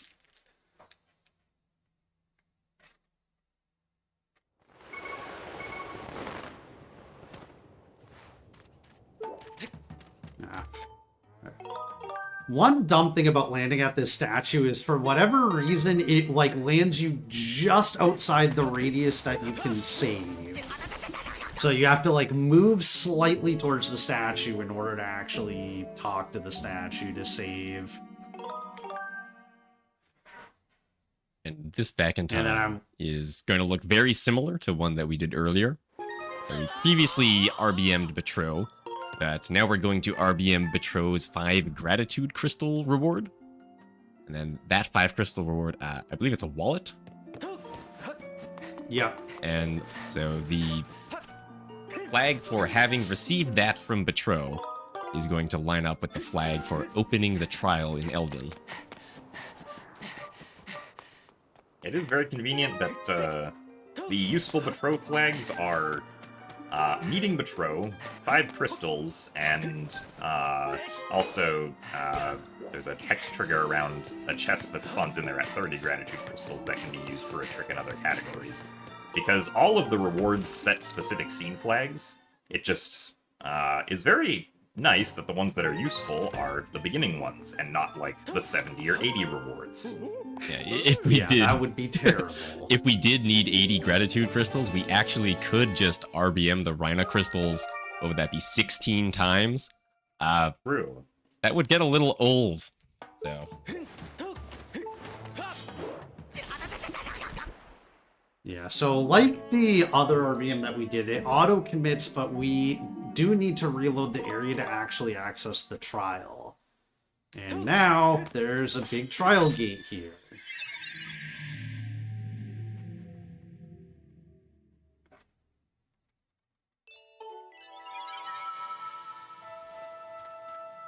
And so now, we have to listen to Phi for a little bit. To just...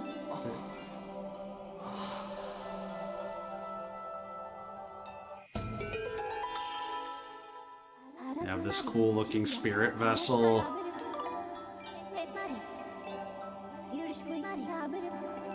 So I'm gonna roll out of this circle. And you know what? This is looking really scary. I don't know if I'm ready for this. I mean, we didn't do the other trials first, so... Yeah, I'm just gonna head out of here.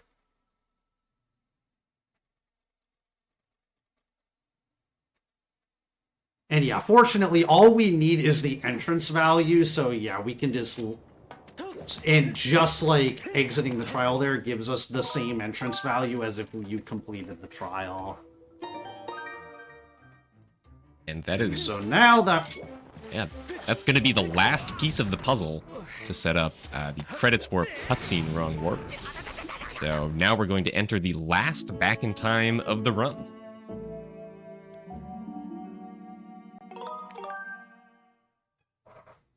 Yeah, so this is going to be another cutscene wrong warp, because like a lot of Zelda games between Ocarina of Time and Skyward Sword, the end credits sequence is just basically a sequence of cutscenes on various different maps. So we're going to be using the cutscene wrong warp in Hylia's Temple, or a cutscene wrong warp in Hylia's Temple, to load ourselves into the credit sequence that takes place inside Hylia's Temple, which is, I believe, just the sequence after, Demise fades away and the day is saved and all that. There are also credit sequences that exist on the Sealed Grounds map after Skykeep has fallen, and also inside the Sealed Temple. However, the credit sequence inside the Sealed Temple is specifically starts at Room 2, Entrance 14, and Room 2, Entrance 14 does not exist on any other map in the game, so it is literally impossible to cutscene wrong warp into the Sealed Temple sequence there. Which is unfortunate, because if, say, the Sealed Temple were instead Room 0 instead of Room 2, then the any % speedrun for this game would probably be like 15 minutes long.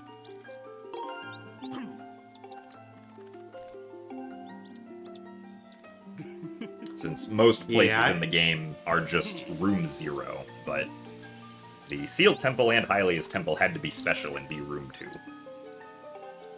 Yeah, it's really unfortunate how some of this stuff, like, kind of lined up to just not work out for any percent at all. Or at least, like, not useful for RTA runs. I think my personal theory is that the Sealed Ground, Sealed Temple, and behind the temple area were all supposed to be, like, places that you could go through seamlessly without loading, which is why they have separate, distinct room values, but eventually at some point they scrapped that and just made them all separate maps. And now we're going to see some of the fruits of our labor. So the Gate of Time here is the result of, I guess this would be from Imprison 2 earlier. Dying to Imprison 2 allows us to spawn the Gate of Time in. And then we can exit and re-enter the Sealed Temple. Not the Sealed Temple. What is it? Yeah, it is called the Sealed Temple. No, this is the Sealed Temple, yeah. Hylia's Temple is coming up, though, don't worry. Right. So now we can go through the Gate of Time to get to Hylia's Temple. And in Hylia's Temple, we are once again going to do Death Trick, which allows us to do a cutscene wrong warp. And we've set everything up properly. So this cutscene wrong warp again is going to put us into the credits cutscene. Yeah. So if I get this trick correctly, then time will be coming up. If I don't, then it depends if I fail it early or late. Once again, a 2-frame window here.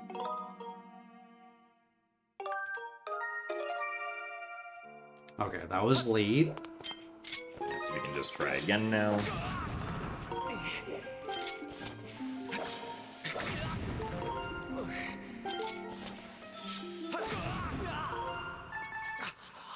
So once again, by continuing on the game over and then starting our file, we are forcing Hylia's Temple to load in Entrance 5, which is the credits.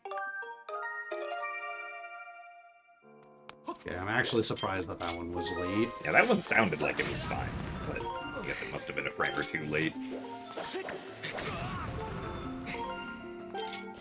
Yeah, this is a 2-frame window. 2 frames at It's also 30 not, FPS. yeah, it's also not an intuitive 2-frame window. It's a pretty awkward 2-frame window.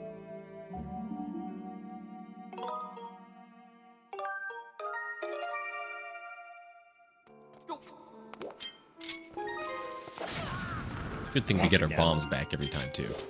Yeah, it's nice that our bomb count doesn't keep going down. Yeah.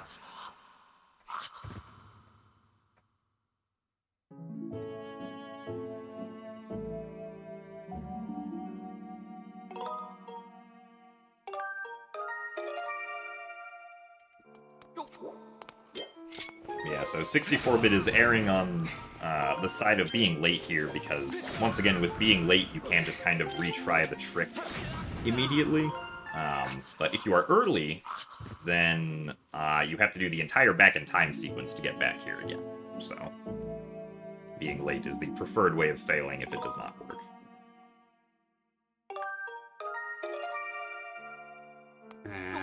Okay. Well, keep on going at it.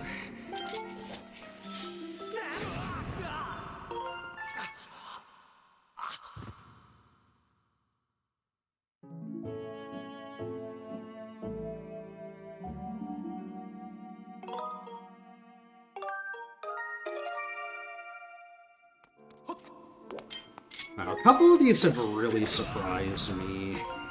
Yeah, you must just be like 1 or 2 frames late.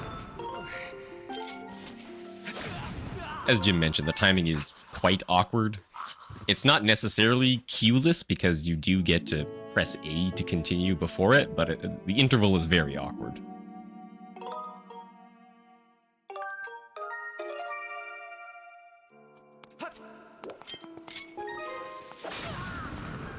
So I guess at this point, like, if 64-bit had been early on like the first attempt that he did at it, he would have just now gotten back to where we are in Hylia's temple to be able to try it again.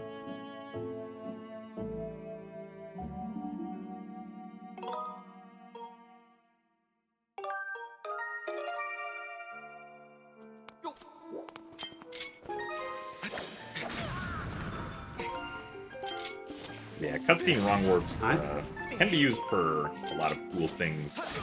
In the All Dungeons speedrun, we use it to enter the Ancient Cistern early without the Water Dragon scale, which is a pretty neat use.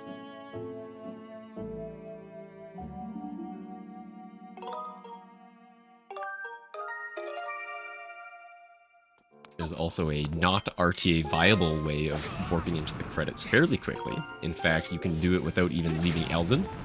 The task route is very interesting. If you haven't seen it, unfortunately, it requires 2 frame-perfect audio cueless, visual cueless inputs in a row, among other things.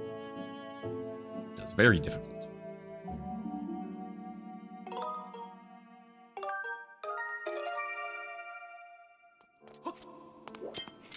That one surprised me too. At this point, I'm like really trying, I'm trying to do it early, trying to push on the side of doing it early and still not quite getting the timing.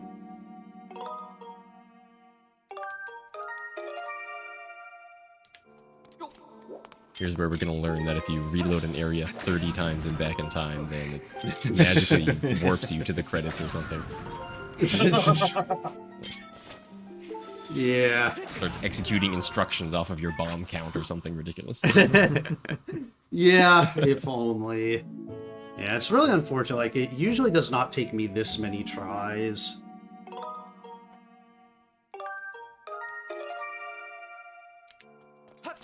So, I'm... Yeah, another interesting fact is that you can technically cutscene wrong warp into the cutscenes that spawn the Elden and Lanayru pillars, but unfortunately, there's the cutscene, or the game loads in the file that you're using before those parts of the cutscenes happen, so you unfortunately can't use those to get to Elden or Lanayru early.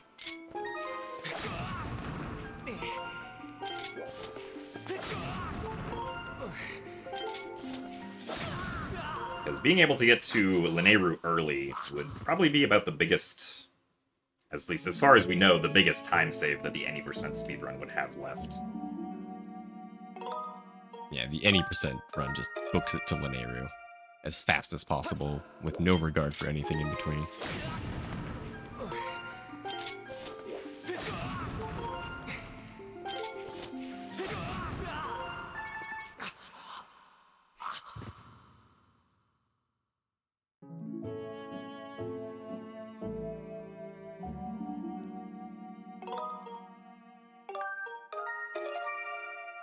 I don't think we've mentioned that there is also another way, or sorry, there's 2 ways to do cutscene ROM warping. This method is called, very creatively, Death Trick. And then we have another method, which is also very creatively named Bed Trick, which involves resting either from day to night or night to day in a bed, and then doing the exact same sort of 2-frame window starting the file. Unfortunately, there is no bed here, so we have to die instead. Yeah. And then there's also another way called Fade-Out Trick that would work in the regular Sealed Temple, but it also wouldn't work for this because of layers.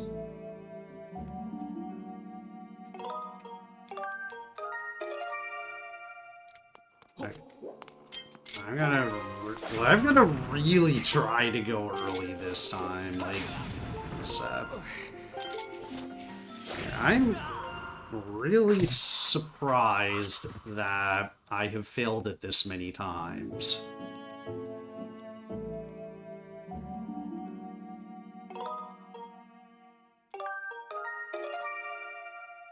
There we go. Time. GG. Good job. GG.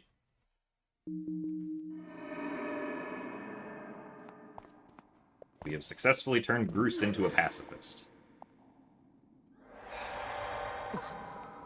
And we get to see the invisible gate of time disappear.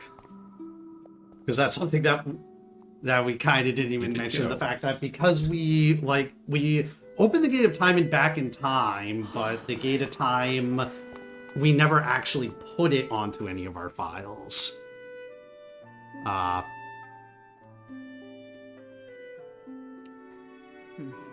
So yeah, so we skipped basically the first cutscene of the credit sequence. And so this is kind of the second part that plays after that, where they're back in the regular Seal Temple.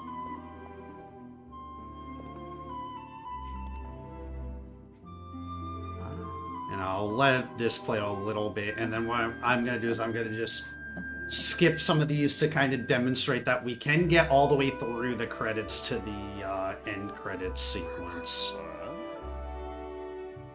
But yeah, we can play out the very sad part of the cutscene where Impa disappears after revealing her identity.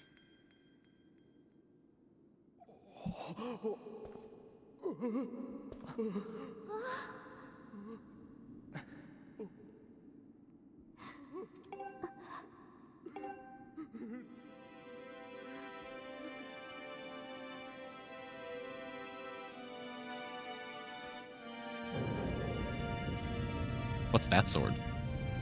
Yeah. Well, I think it's showing the True Master Sword, even though we never got the True Master Sword in this run.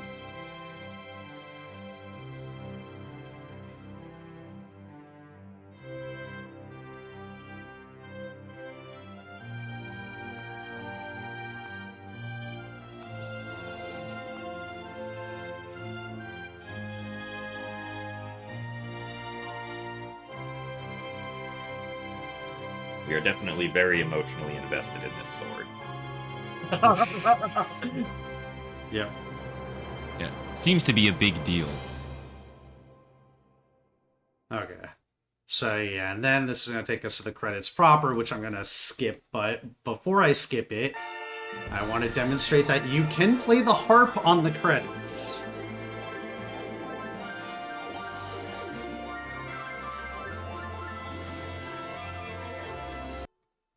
But yeah. And then I'm going to just skip the last parts of it just to kind of prove the point that we can make it all the way through the credits to the end.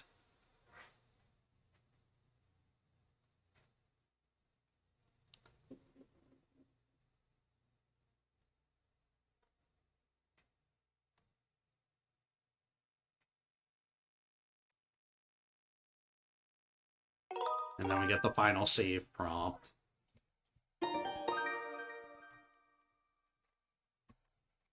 Which puts us back to the title screen where we now have a Triforce on the file.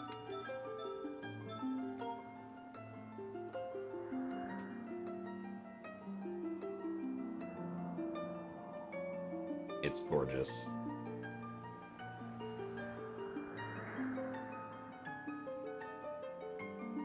GG.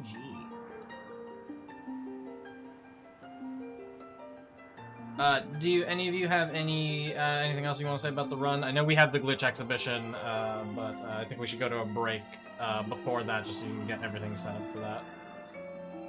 Yep, that sounds good. Perfect. But yeah, if any of you have anything else you want to say about the run before we switch off of it, feel free. Yeah, just GG's 64-bit. Congratulations on not damaging any enemies. Yeah, and I just want to kind of shout out, how, with this category specifically, I think it's a very unique run, not just in Skyward Sword, but across the 3D Zelda series. You have other games, you've got Ocarina of Time Majora's Mask, where those runs can probably trivially do Pacifist with SRM, but this is a kind of a run where it's it's possible to beat the game, not to be a single enemy, and yet it's not a trivial run. We still have to do a significant chunk of the game to get to the credits warp, and I think that makes it really cool and unique. But yeah, that's it from me. Perfect. Yeah, so we do have a glitch exhibition coming up for some of the stuff in Skyward Sword that you wouldn't normally see. So we're going to take a quick break. Just a quick reminder, you can go to gamesdonequick.com/hotfix to check out this season's lineup, and you can check out everything on the schedule for an in-depth look at this week's runs. We're going to take a quick break. We'll be back with some of the glitch, some of the...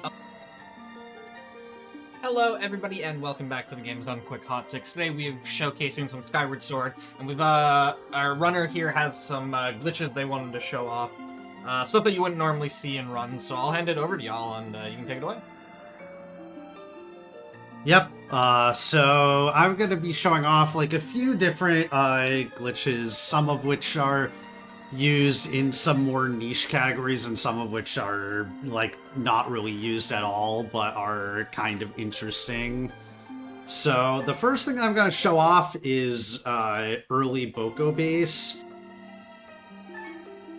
So I'm going to I'm going to start this file in 3, 2, 1, go. And so the first thing we're going to do, as with most things in Skyward Sword, is we're going to activate back in time, and we're going to use this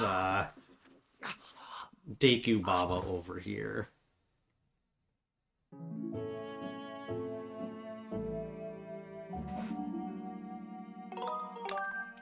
So one of the things that we're also going to be showing off with this, besides just early Bokoblin base, is fast Farron bit. So when in the Pacifist run, every time I had to do Farron bit, I had to go save at a bird statue. But with the file setup, we kind of discovered recently that by using the early Thunderhead cutscene and by buffering it with another cutscene trigger, then we can actually load our story flags right away instead of having to load them via saving at a bird statue. So we're gonna do the same kind of thing where I go out and through this out of bounds zipper to speed up, heading to this invisible Elden Pillar. And we're gonna start our file, and so file 3 has done early boss rush, which means that that is okay. I'm gonna have to redo this, but that's fine. Okay. We'll just take another minute. I wasn't supposed to jump into the lava immediately there. So. Yeah, so like you were saying, File 3 has already done early boss rush. And one of the consequences of doing early boss rush, and if you remember, we did the Harpstrum RBM, and then we got the Phi text that confirmed that we had healed the Thunder Dragon. One of the effects of the Phi text there popping up is that if you have not yet beaten Boko Base in the Song of the Hero quest, then Boko Base sort of gets re-enabled, because you can do the Song of the Hero, the 3 Song of the Hero quests in any order you want. So if for instance, you started the Thunder Dragon one, the game will actually disable being able to start the other 2 until you finish the Thunder Dragon one. And so, by then finishing the Thunder Dragon one, by doing the RBM, the game is like, oh, well, you haven't done the Bokoblin Base one yet, so we're going to re-enable that, which is what allows us to get into Bokoblin Base here then with this reverse bit warp. Okay. This I'm going to be a little bit more careful with the camera. So we have these fences here, which show that we are in Boko Base, but it looks a little bit strange. So we can talk to this Sheikah Stone here. And when we leave this Sheikah Stone, it's going to force the layer to layer 1. If this Sheikah Stone were not here, this would not work. So we're very fortunate that that forces the layer to the correct layer. And now I can die and respawn, and this is going to put me into the jail cell. And so now Flats is going to come out, just like if you were doing Boko Base normally, but you see that I still have my sword on my back, which ordinarily you would not have in Boko Base. Yeah, so doing this strategy, or this method of force reloading layer 1, Boko Base normally removes all of your items, and then the quest is you kind of have to sneak around the Boko Base and reclaim your items. But with this, we just get to keep our items, and then we get to go around the Boko Base collecting new items. So it's very, very useful. It's very nice that we don't actually lose the sword. It does allow us in some places to do some, or lose the rest of our items. It does allow us to do some tricks to skip parts of Boko Base that we would have to go through if we did lose our items. Yeah, namely, we will not be going through any more magma tunnels, because normally you're using the magma tunnels to kind of sneak around all over the place and get to all the items, but we don't have to do that. So we can kind of just run around and not really care about the Bokos for the most part.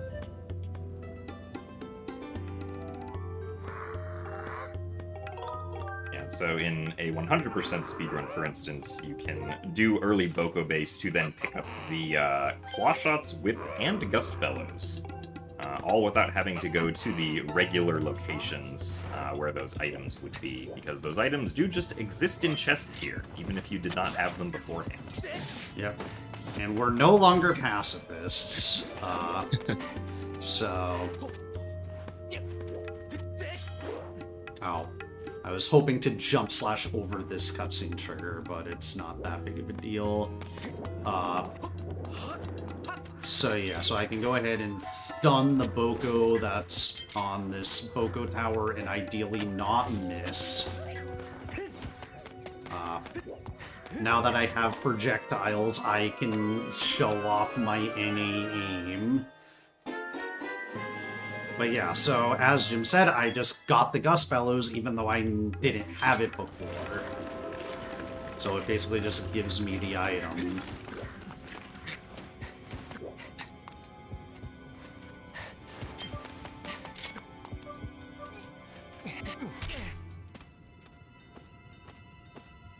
I'm gonna just like bonk into that because it doesn't really waste any time because it's right into a cutscene trigger.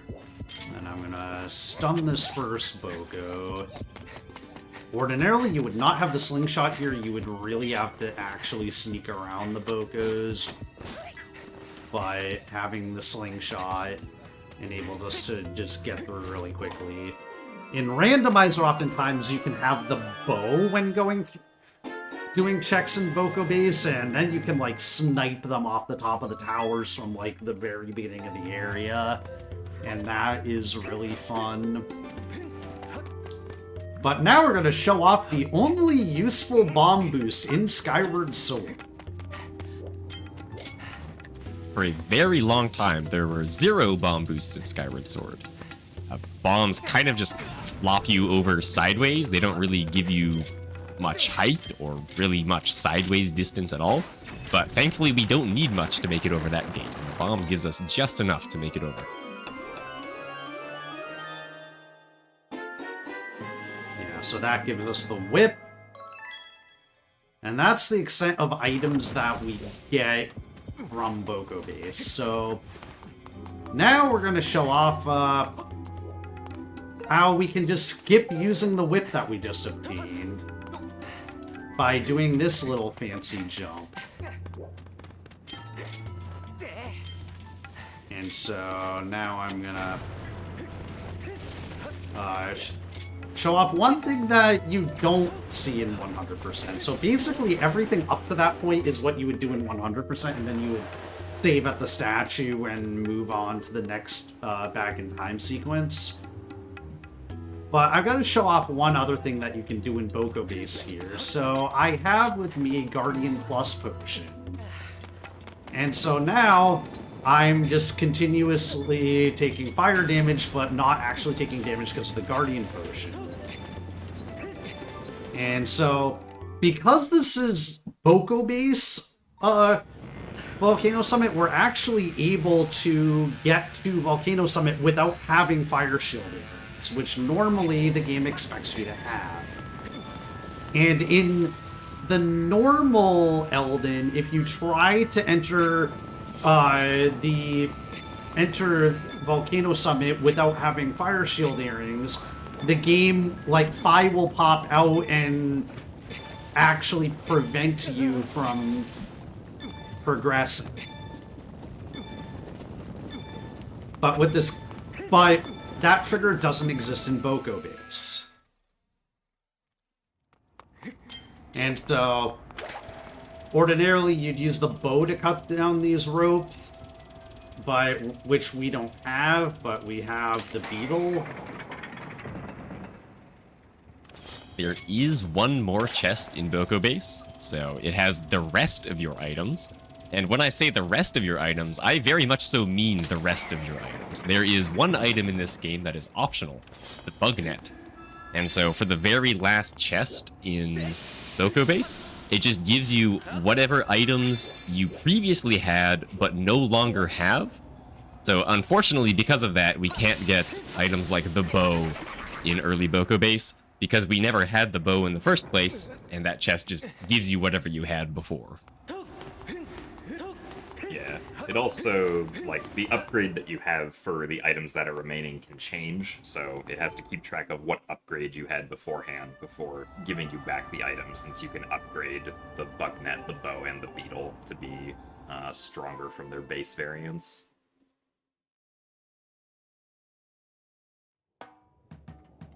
Okay, so yeah, so that's the first thing that I wanted to show off.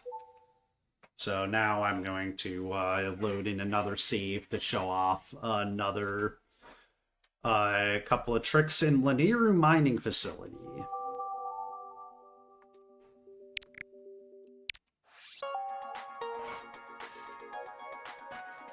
Also, fun fact, Skyward Sword does actually run faster in some places if you play it in 4x3.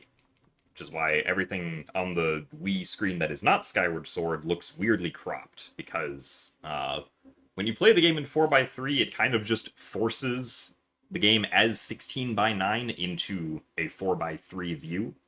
But the reason that the 4x3 view is faster is because the game actually lags less. If you are running the game in 4x3. So, because of the reduced lag, specifically on the title screen, where the game likes to lag a lot in back in time, you save a few seconds on some back in time sequences by running the game in 4x3 for speedruns. Yeah.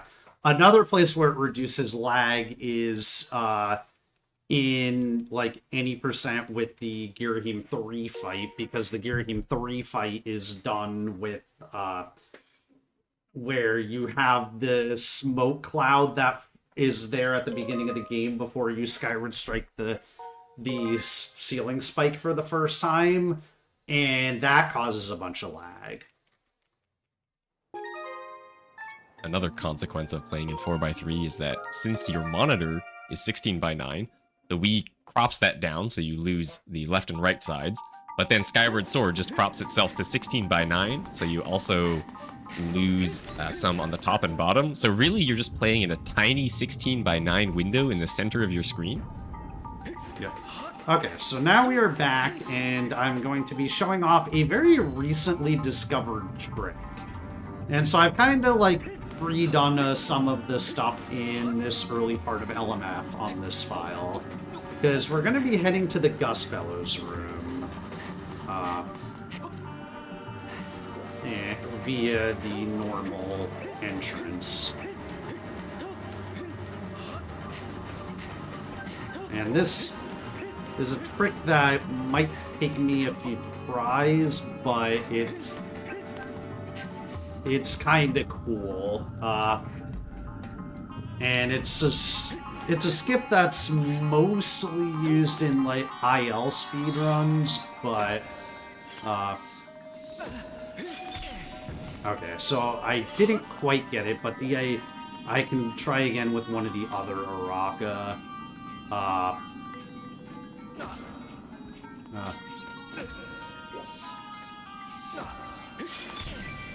Okay. Yeah, there are a few Araka, and then I might have to reset to try again, but... Yeah. The timing on this is unfortunately a little bit precise, but the idea being that if I can time it correctly, I can roll through the spikes. Rolls notably are another motion input in this game. In particular, a motion input with the nunchuck, which feels particularly jank sometimes. The nunchuck does not have the best motion detection. I believe it can only detect shaking or not shaking.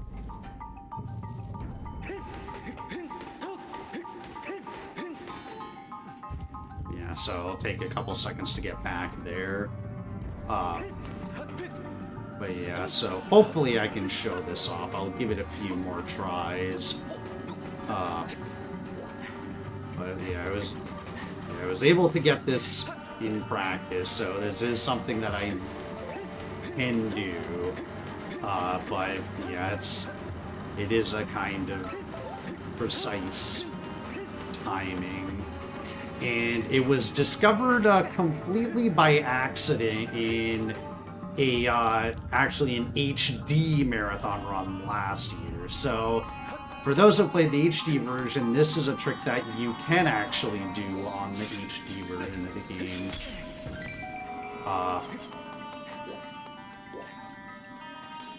Yeah. Most of the tricks that you see in the original Skyward Sword speedruns, anything that involves back in time is not going to be possible on the original, or is not going to be possible on the Switch version because there is no way to soft reset on the Switch version, which is a requirement for being able to do back in time, is to be able to soft reset at any point.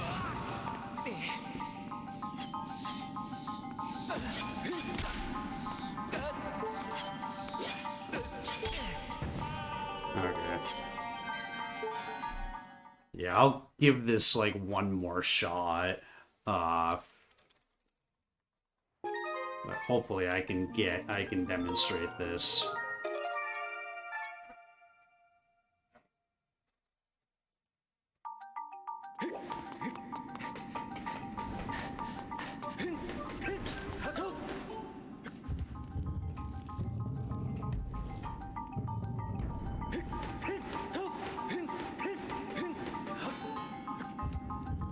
But yeah, like, the precision of this is why, like, on HD, like, if you look at the IL world record for Lanayru mining facility, it does do this trick, but I don't even think the HARP record goes for it at all, because at that point, you're about, like, an hour-ish into the run, and so your risk tolerance is a little bit different when you're in an hour into a run versus when you're like 3 minutes into an IL speed run.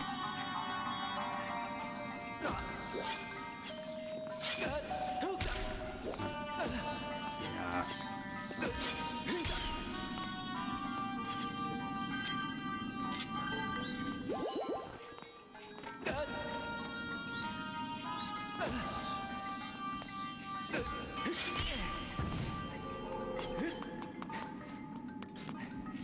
Yeah, the positioning and the timing is pretty precise for this one.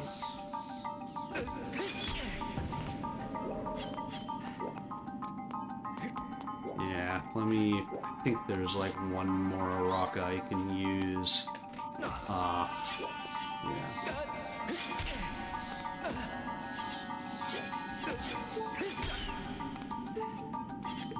Basically get one more shot at this.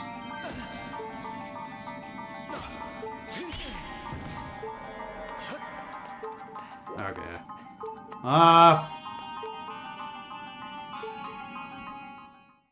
Yeah, so... Yeah, unfortunately, I think I'm gonna just move on to make sure that we get to show off some of the other stuff. But yeah, like it's... Yeah, unfortunately, I didn't quite get to show it off, but yeah, like with the exact precise timing, you can manage to roll through the spikes. And I think it saves like 4 seconds. So now I'm gonna show off another, like... This is a really dumb back-in-time trick that is, like, something that we really wish was viable, but the setup is just not quite viable for full game runs. I was hoping maybe it might be viable for I was hoping it might be viable for ILs, but I just think it's still just slightly too long for ILs for the actual back in time itself. So what we're going to do is we're going to do an LMF boss key skip. And this is... And you're gonna see why this is super out of the way and not dumb.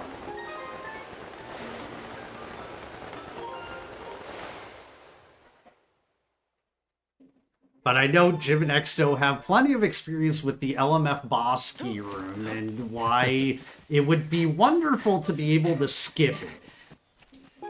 Yeah, so the Linearu mining facility boss key room, first of all, is just really, really big. And it takes a very long time to go through. If I had to guess, probably like 1/3 to maybe even closer to 1/2 of our time in Linearu Mining Facility, and most categories that go to Linearu Mining Facility, is just spent in that boss room alone.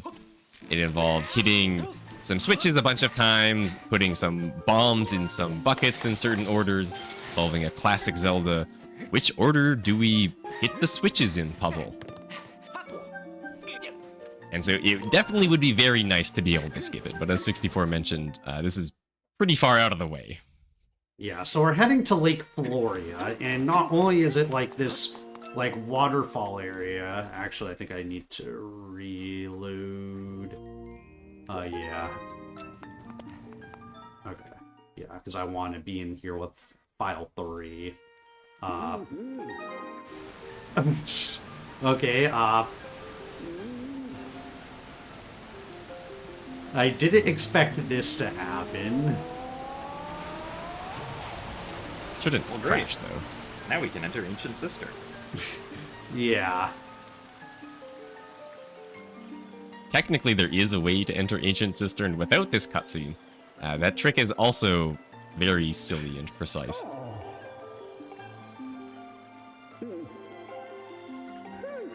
It involves, like, grabbing a ledge that you're not supposed to be able to grab, and I don't actually exactly remember the steps after that. Okay, so yeah, that cutscene you're not normally supposed to see as part of that. That's just because I entered with the wrong file. But now we're getting to the part that is part of it. So we're gonna talk to the water dragon here. And so what we're RBMing is Scrapper picking up the water basin. Not that guy. Yeah, unfortunately, I did not pick that text option because, not that guy on the Wii version is slightly slower. Because I think Fi, like, just has the text go a bit slower for dramatic effect.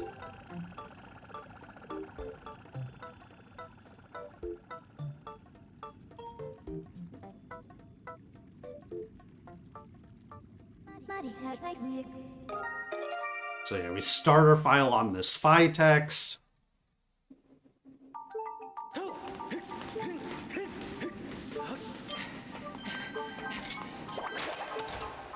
And then we're going to grab this minecart, and when I bring it back to the present, as Fi interrupts us to tell us that we're in front of a boss door, you can see that the boss door is open. And so we can enter the boss room, and no boss key required.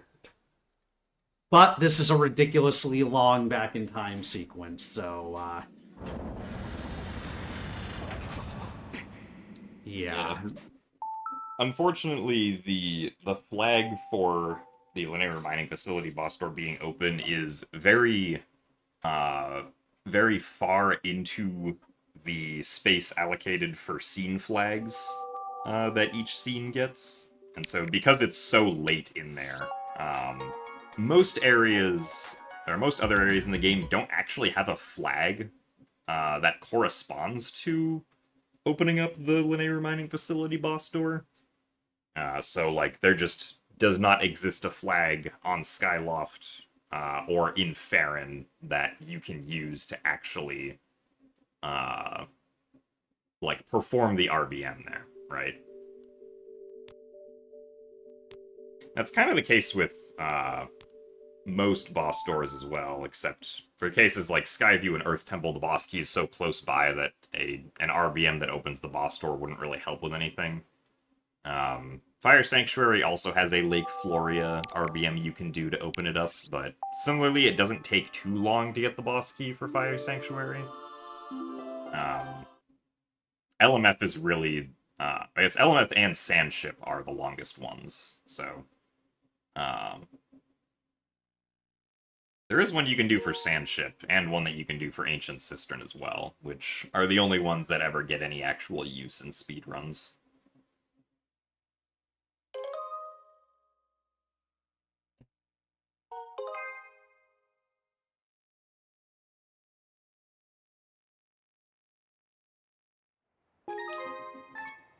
Okay, so this next one...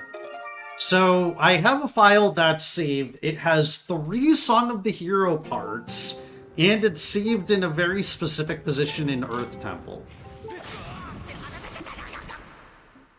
And so this one is gonna be really cool, and I really hope I get to show off all of the movement, but like, some of the movement's really tricky, so we're gonna see if we can actually, if I can actually get it.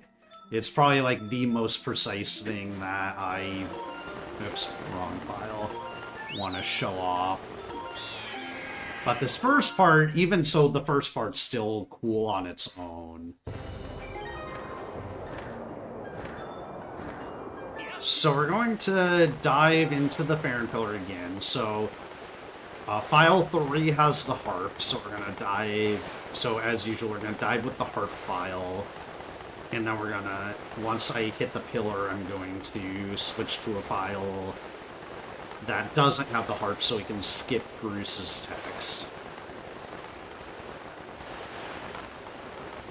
And actually, I'm gonna switch specifically to file 1, because this endgame file has the Scattershot upgrade. And this is going to be, like, one of the few times that you actually get to see a legitimate use for the Scattershot.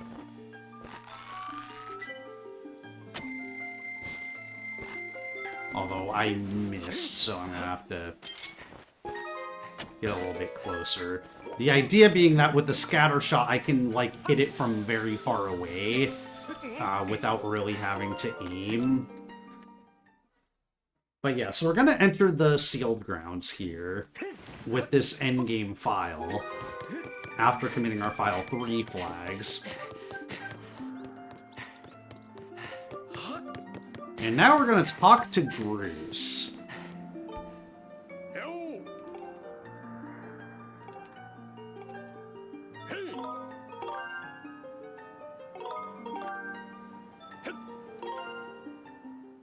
And so we're going to have Groose fling us. And where Groose is going to fling us is over to the Sand Sea.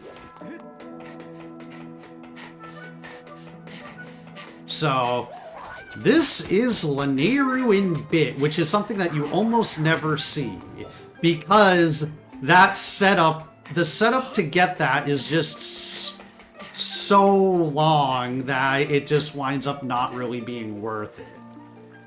And so now here's where the really precise part comes in, that I'm hopefully going to be able to show off. Okay, well, yeah, that's a little unfortunate. So, what I want to do, and I probably still have enough stamina to do it, is I want to get myself underneath the boat and then kind of climb my way back up. But because of that Voido, I might not. Okay, well, I almost got it, but then I ran out of stamina. So I'm gonna see if I can refill my stamina, and if not,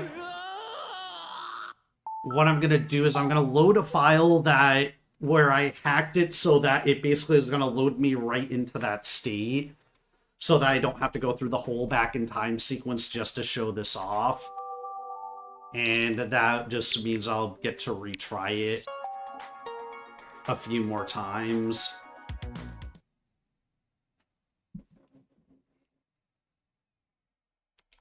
But yeah, Sand Sea bit, basically something that you never see. Or really any, as 64-bit mentioned, any Lanayru bit, ever. Because the only way you can get to Lanayru and back in time is if you use the Grusinator to fling yourself there. Since, you can't access the Lanayru pillar,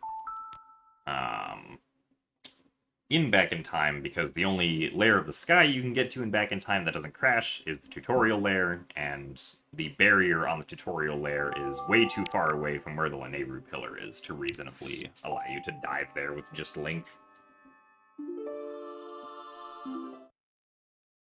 Yeah. Now, in theory, you can do some things like you can reverse bit warp into the sand ship, but, yeah, again, it's not really practical. Now, there is another application of the Grusinator that is used in 100% where you can fling yourself to the Thunderhead.